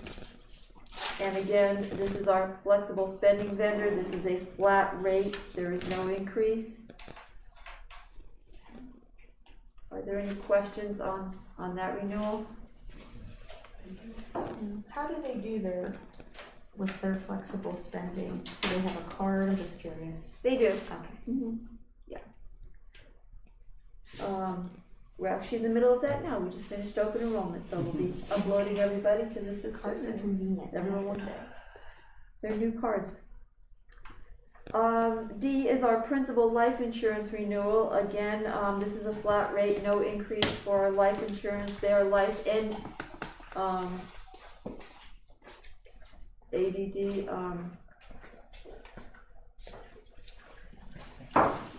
Any questions on that renewal? We've been with Principal for a number of years and they've kept a flat rate for quite a while now. Wow. E is our stop loss renewal. I believe you all received a narrative on the quote, a detailed narrative explaining that we are not going with the incumbent HM this year. We're recommending a new carrier who actually we've had in the past, but you'll see that there's a substantial savings by going with our MTS, which is nationwide. it's a $59,000 savings over HM's best offer that they came in with. And I think it's important to point out that their best offer was to raise the deductible to $250,000. And with our potential claimants at this time, we stand to increase over that $250,000 by another $150,000. So our deductible was $225,000, which is where we were hoping to stay at. They were looking to increase it to $250,000 and give us a little bit of a break on the premium. But with that, we have claimants that 4, maybe 5, that may push that ceiling next year, meaning that we're now incurring another $150,000 just by increasing the deductible. Mm-hmm. So it is quite a savings with our MTS. They also have included a little bit of a clever aggregate deductible in there of $75,000 by way of keeping the $225,000. So they're putting this aggregate deductible on only 2 of our high claimants right now. They look at our book of business, they decide what they, where they think that these individuals are going to be next year. I don't think we've seen the full brunt of what we're going to see for 2021 fiscal year, which ends June 30th, and they're looking forward at these 5 claimants and where they are, what their conditions are, and how long they will continue in those situations. I'm dancing around a lot of that because, of course, it's very HIPAA protected. Sure. I have one question on that. Mm-hmm. Is that commission rate normal? It's pretty standard. Okay. Right. It's a lot of money. It is. Okay. The premiums also. That's why the commission's a lot of money. Stop loss is not something we want to do without, that's for sure. No, understood. I wasn't sure if 12% is going rate, or was it 10% last year? And I know we're looking at a new provider. Yeah, it hasn't increased. Okay. In quite a few years. An awful lot of money. So, was there any other questions on that? I know there could be 1,000 on the stop loss quote. No. So F is an increase. It's basically revising the ESS contract that you approved last month to include the new rates under the PESPA contract for clerks and secretaries that may work out of their regular hours for ESS. So we have clerks that work 900 hours when a secretary in their building may be absent. The clerk will cover for that secretary, but as an ESS employee, so that they're not pushing their hours with Penridge. So that's all that is. We're just updating, what's in the contract. And then our last item is the memorandum of understanding that is requesting to increase the summer ESY and program rate from $25 to $32 per hour. And that, when we did a survey of what the surrounding districts were doing in the intermediate unit, we are the lowest hourly rate. It has caused us some recruitment problems for the summer, which is why we first took a look at it. And the proposal is to increase that $32 an hour to become more competitive with the surrounding districts. Again, for mostly ESY and the summer programs. This is a conversation over the length of the contract, however, that it was not done just for this summer, right? The contract has more than 1 year left. Right. And so these are not just one summer costs, although primarily these are summer costs. We do have some things during the school year that fall under the same rate. The issue is with the contracts, this is the type of thing, we've had this conversation before, where this issue is not addressed because it is not, right? It's not something that gets looked at and it becomes a priority but it has hurt our programming for this summer, which is what caused us to look at it. All of our postings either had no people reply to them internally or very few. We occasionally will get some outside people who are coming in to look for experience, but we have really struggled to have people this year. So when we looked into it, that's when we discovered that the rates for the districts, the $32 would put us just below the median in terms of the 13 districts in the county. And so it is a tough ask in terms of, we have a contract in place, right, that has been agreed upon, but we are struggling to find people based on the rate that is there. And so that's why we wanted to bring it to you for conversation. It would be about a $45,000 decision for this summer. When you base it off of our normal summer programming and take the extra $7 an hour for all of the employees, it is about $45,000. Our summer programming costs us, just currently under the $25 rate, it would be $263,000, and it would be just over $300,000, $308,000 would be the new rate. So it is a $45,000 increase between those. But just give you a sense for the scope of our summer programming and the number of hours. So just wanted to bring it to the board for consideration. It is our recommendations based off of staffing. Does that hit next year's budget? Yeah, I was gonna say, where is the money? What budget does that hit? Yes, this would be hitting next year's budget, and Mr. Dahlberg is comfortable with, because Okay. it is primarily, there is a little that is post July 1, but most of this is post July 1. Okay. Sorry, And- pre July 1. And just to point out too, that the 45,000 was inclusive of all your payroll benefits as well. Yes, So yeah, the it's total- complete cost. That's It's the not total just, it's cost. complete, yes. And Thank do you you think for it's clarifying. only cost, or do you think some of this too is just because this has been such a stressful Could be. teaching year that they just really need that summer break? Yeah. I think that's a strong perspective. I mean, no one has voiced that, but you're right, that very Yeah. well could be. Right. So.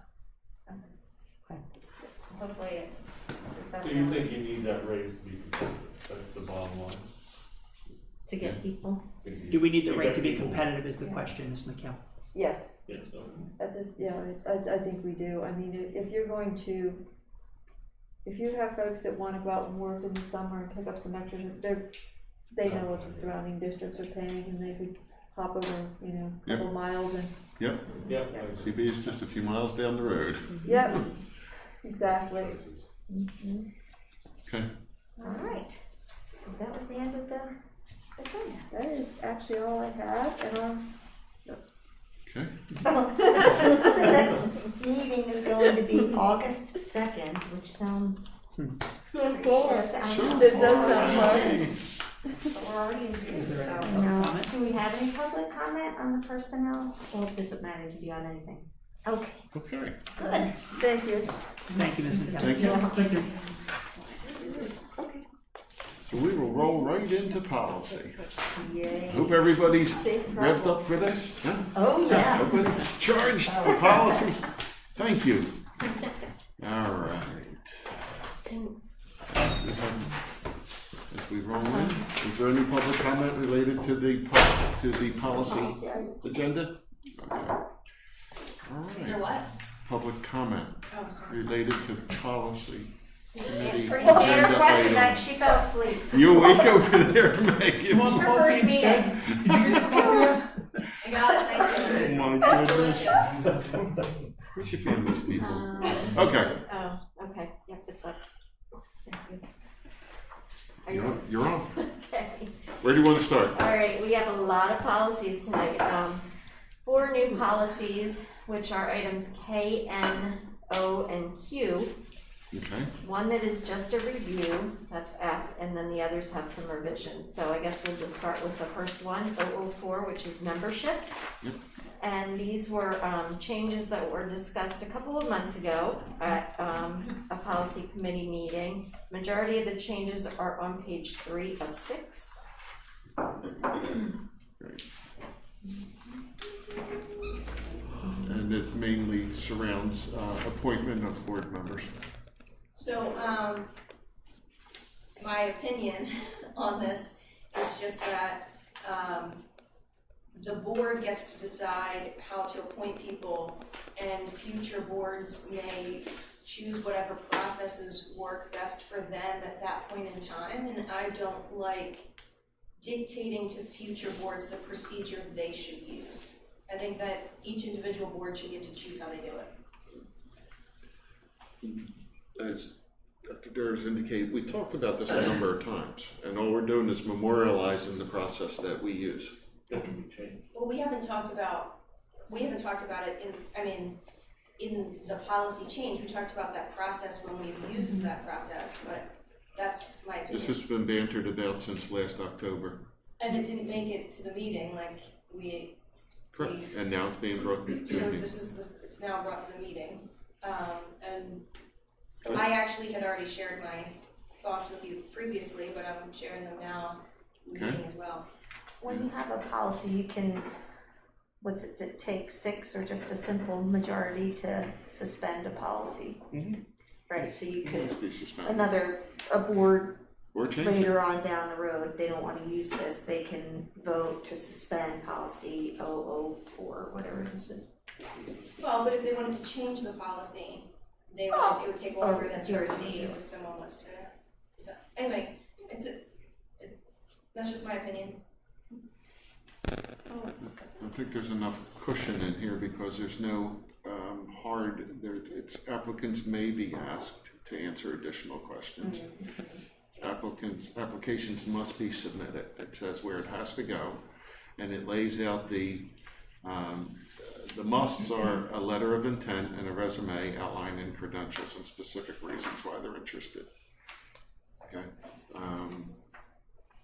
so I think there's enough cushion there that it's pretty vanilla to me. Any other, Lisa? Were you saying that with the cushion that if a board wanted to do more than Well, if they wanted what to, we did, that they would or less, they don't have to. allow, You know, we have a set of questions that we've developed, Right. over time, and we those questions work very well for us, as we know with. Yeah, Ron, how do you Mr. feel about that? Mr. Burrs. You like how you got on the board? I read it and seen. Okay. Well, they could also, the board could decide, nothing says that this is All they like, have to do. all that you have to do or that you could do, like say a board wanted people to come in and. Well, I just don't know why we're. This gives a I just don't process. know why we're telling them how to do it It when gives they a can do it however they want. Current process. It's all it is putting the process to Yeah. paper. I think was there not a process outlined at all before? Well, it was just vague, and I think that people offered a lot of opinions then because it was vague on what they thought needed to happen. Right. So- Everybody has an opinion. This sets it down. This is what we do. I think it's a The future pretty good board can framework. change it. Okay. Okay. Anybody else? Yeah, because my battery is looking at the battery. Don't look at your battery. The next couple, Next. the 113s are related to special education. 113 has some updates, and really what I wanted to get updated was the recording of meetings to match our procedures. So you will see that on the bottom of page 405. So we don't record meetings unless there is a parent requests to record because of a disability reason. So we updated that to match our procedures. And then there were a couple of other revisions that were made that never made it into the policy from previous years that are now included. Okay. Any questions about 113? No. 113.1 and 113.2 updates recent terminology about behavior support plans and also addresses some reporting requirements. So there are some minor updates. On page 4 on 113.1 and pretty much of 113.2, there were a lot of revisions that were missed prior, so this has been caught up now. It looks like a lot's going on there, but really it's just some of it is just realigning where things are that it makes more sense on 113.2. Okay. And then 113.4 addresses reporting requirements on page 6 of 6. Okay, I know I did have some questions about these two. Is that a change in the law? Which one? Dr. Dart, the new reporting requirements, disclosure to law enforcement. It's clarifying. Okay.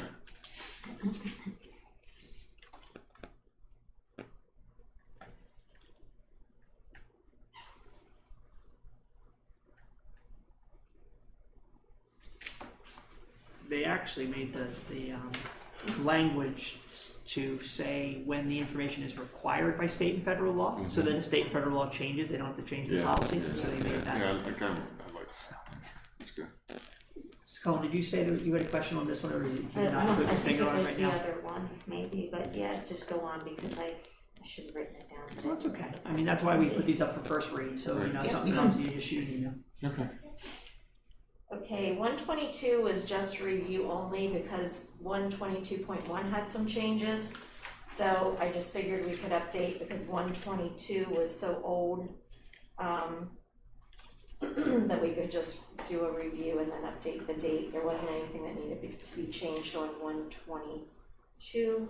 I just like the fact that this says it was adopted in January of 1959. Right? This may be an original policy, the Penridge School District. I have to go back and check. Yep, and then 122.1, 122.3, and 123.2, the next three, all add required language about the requirement to provide info about electrocardiogram testing. So that is something that's been added. And then we also added to match our procedure that we do have students sign and return the concussion and traumatic brain injury sheet and sudden cardiac arrest symptoms information sheet. So that's part of our procedure and should be in the policy. Mm-hmm. So any questions about those three? Okay. Moving on. 137.1 is extracurricular participation by home education students, and then this just added a minor revision about JR and TC on the first page. Yep, I see that. So when I saw that, I was wondering, does Penridge have that? I didn't think that we did. No, we don't currently. But if we ever did, it would be there. 144 is a new policy. Standards for victims of violent crimes. This is a required policy. So we hope you like it.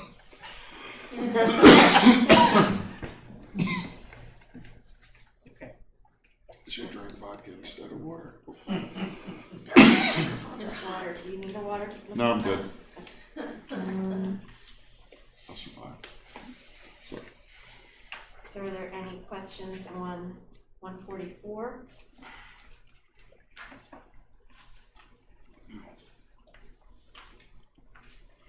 It's good.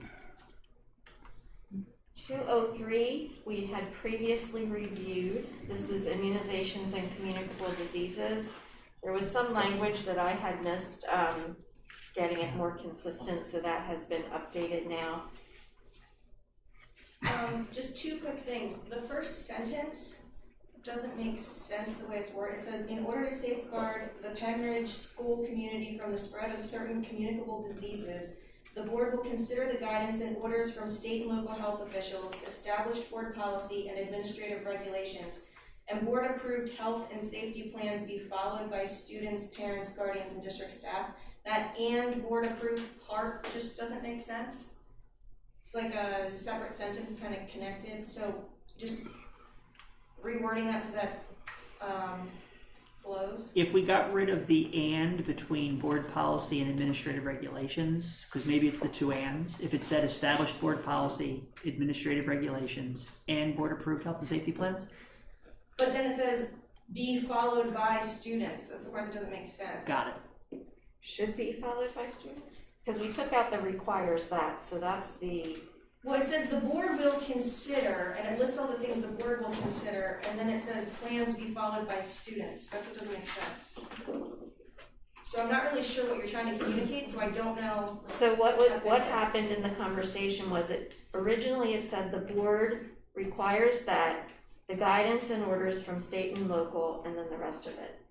But oh, so because you were just guys changing wanted will consider the guidance. You wanted requires that taken out and changed to will consider. Okay, So that makes the end of the sentence not so- match. If you just put a period after plans, right, and then where it says be followed by students, the board approved, whatever, I don't know what you want to call the summary of that, will be followed by students, parents, guardians, and district staff. Or board decisions, the board, I don't know, is that what you want? It just doesn't. So we need to fix it. I think there needs to be more words there. We're not So sure what however you they wanna are. put that, So let's just put so a that period it's after clear. plans, and then you and I will wordsmith that last sentence. We will fix Okay? it.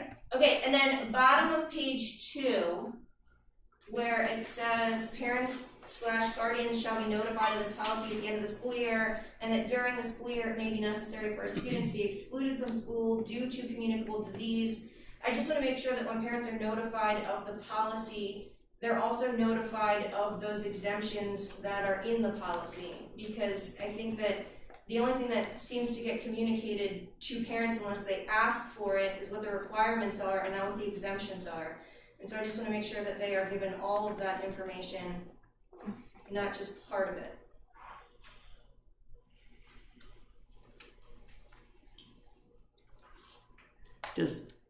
Does this policy not have the exemptions in it? Doesn't this policy mention the exemptions? So they're being notified of this policy, and so they Well, they're getting are notified the policy exists. with a link to the policy. And then it goes into, it specifies that during the school year, it may be necessary for a student to be, we go into detail to explain what in the policy we're going to convey. Okay. So either we don't go into detail, or we include all of the detail, but I wanna make sure that that is part of the notification, because my experience has been that you have to ask to find out that piece of it instead of it being given to you. Are you talking about if someone is excluded during the school year? Is that the part of this that you're addressing? Well, this says that they're notified of the policy at the beginning of the school year. Right, and this policy includes the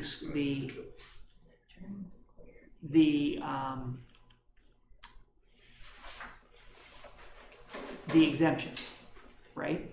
Right, but then why are we going into detail and saying, and that during the school year it may be necessary, we're spelling that, then should we just take all that out? If we're notifying them of the policy, that's in the policy too. No, it's not. Not under So communicable they're diseases. notified That's of the point. policy and that they may need to be excluded at some point in the school year if they get sick. Right, that's what we're trying to say. So are we actually giving them the policy, or are we saying Are there you is talking an about the beginning of the immunization school year? policy? These are done by links, and nothing's done by paper, so they're given links to all the policies. So they will actually have a copy of this policy? They will have a link to Board Docs Policy 203. Okay. Okay? That's fine. All right.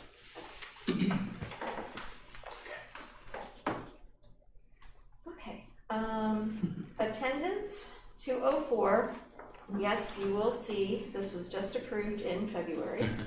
But there were a couple of areas of old language that I missed, that should have been removed. So you will see on page 4, and then 5 of 7, and the top of 6 of 7. So it's not really changes, it's just language that I had missed that was The removed truant officer is getting kicked out. from the policy. So that's why that policy is coming back. Any questions about that?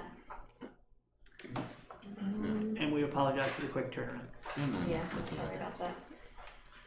Okay, 218.4 is a new policy, discipline of student convicted, adjudicated of sexual assault. This is new, and this is another required policy.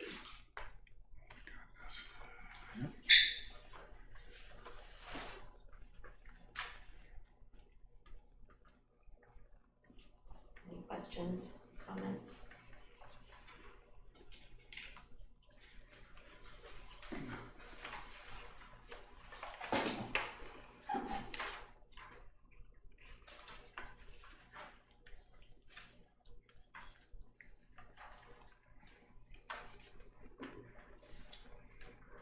800.1? Okay, 800.1 is electronic signatures. This is new.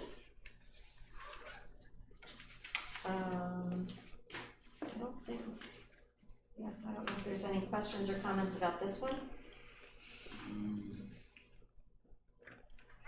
We are doing more of this now. Yeah.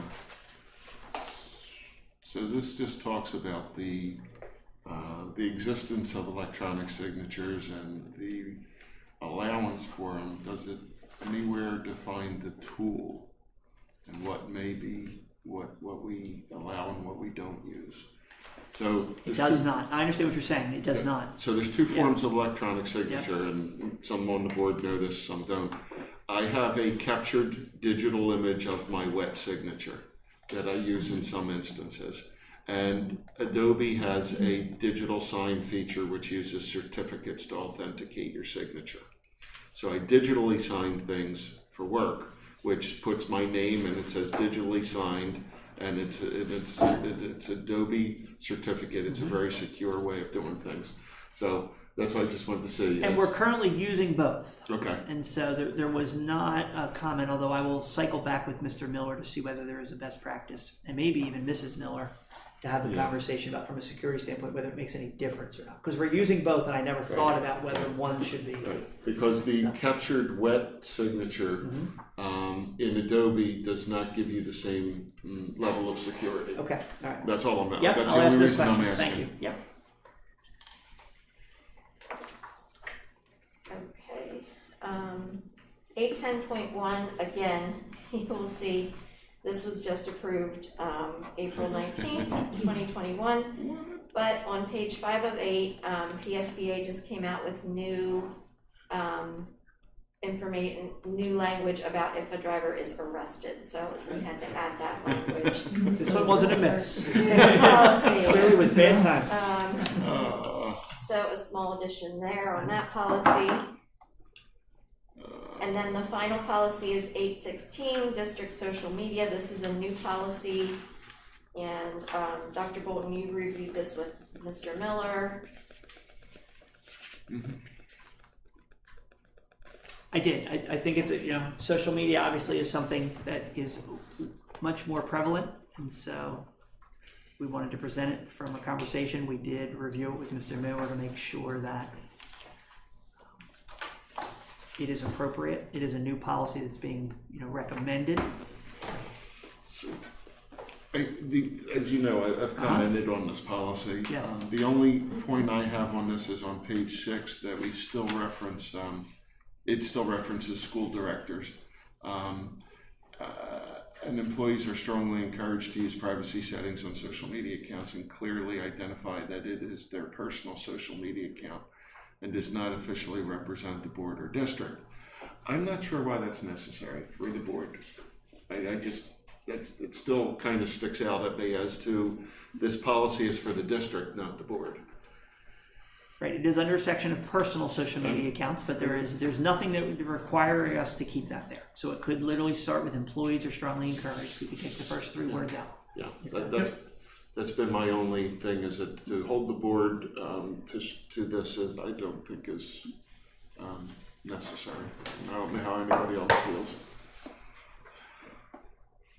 Okay, we'll strike those first 3 words. Do you see where he's talking about? Yeah, can I go back though to the bottom of page 5? Yes. The district shall not authorize, or is that staying? Again, I'd like to strike school directors. Of school employees, Yep. just take out. I'd like to strike school Those 4 directors. words No then. mention of school directors. So social media accounts of individual school employees, it should say, Yes. right? So my only comment on this would be that if you included board directors in the policy, it gives the impression to the community that we have some kind of mechanism to control board members' social media accounts, and we don't. If a board member violates a policy, there's nothing you can do about it. If a teacher violates a policy, there is. And so I feel like if you listed board directors on here, you'd be giving some false sense of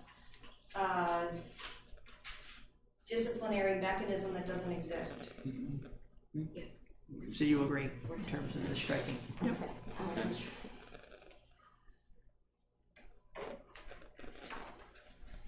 Is there anything else in the policy? Not at all. And again, as they're posted, we have time, right? These will Yes. not be approved until August, and so we have plenty of time to read them if you have comments. Right. Okay.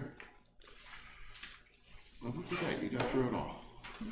So I am moving everything forward for Yes. first reading, is that correct? Yes. We have a couple minor adjustments, Yes. but we will make Yep. those adjustments, yeah, great. Okay. Thank you. And with that, we're back to public comment. Does the public have any comment? All talked out. Well, two of them. All right, and with that, we have no listing for Yeah, a we don't, formalized meeting, that has so not been it determined. will be as needed. Ms. Yep. Cooper, if you would let us know when the live stream is off air, we would appreciate it. Not bad, or read it.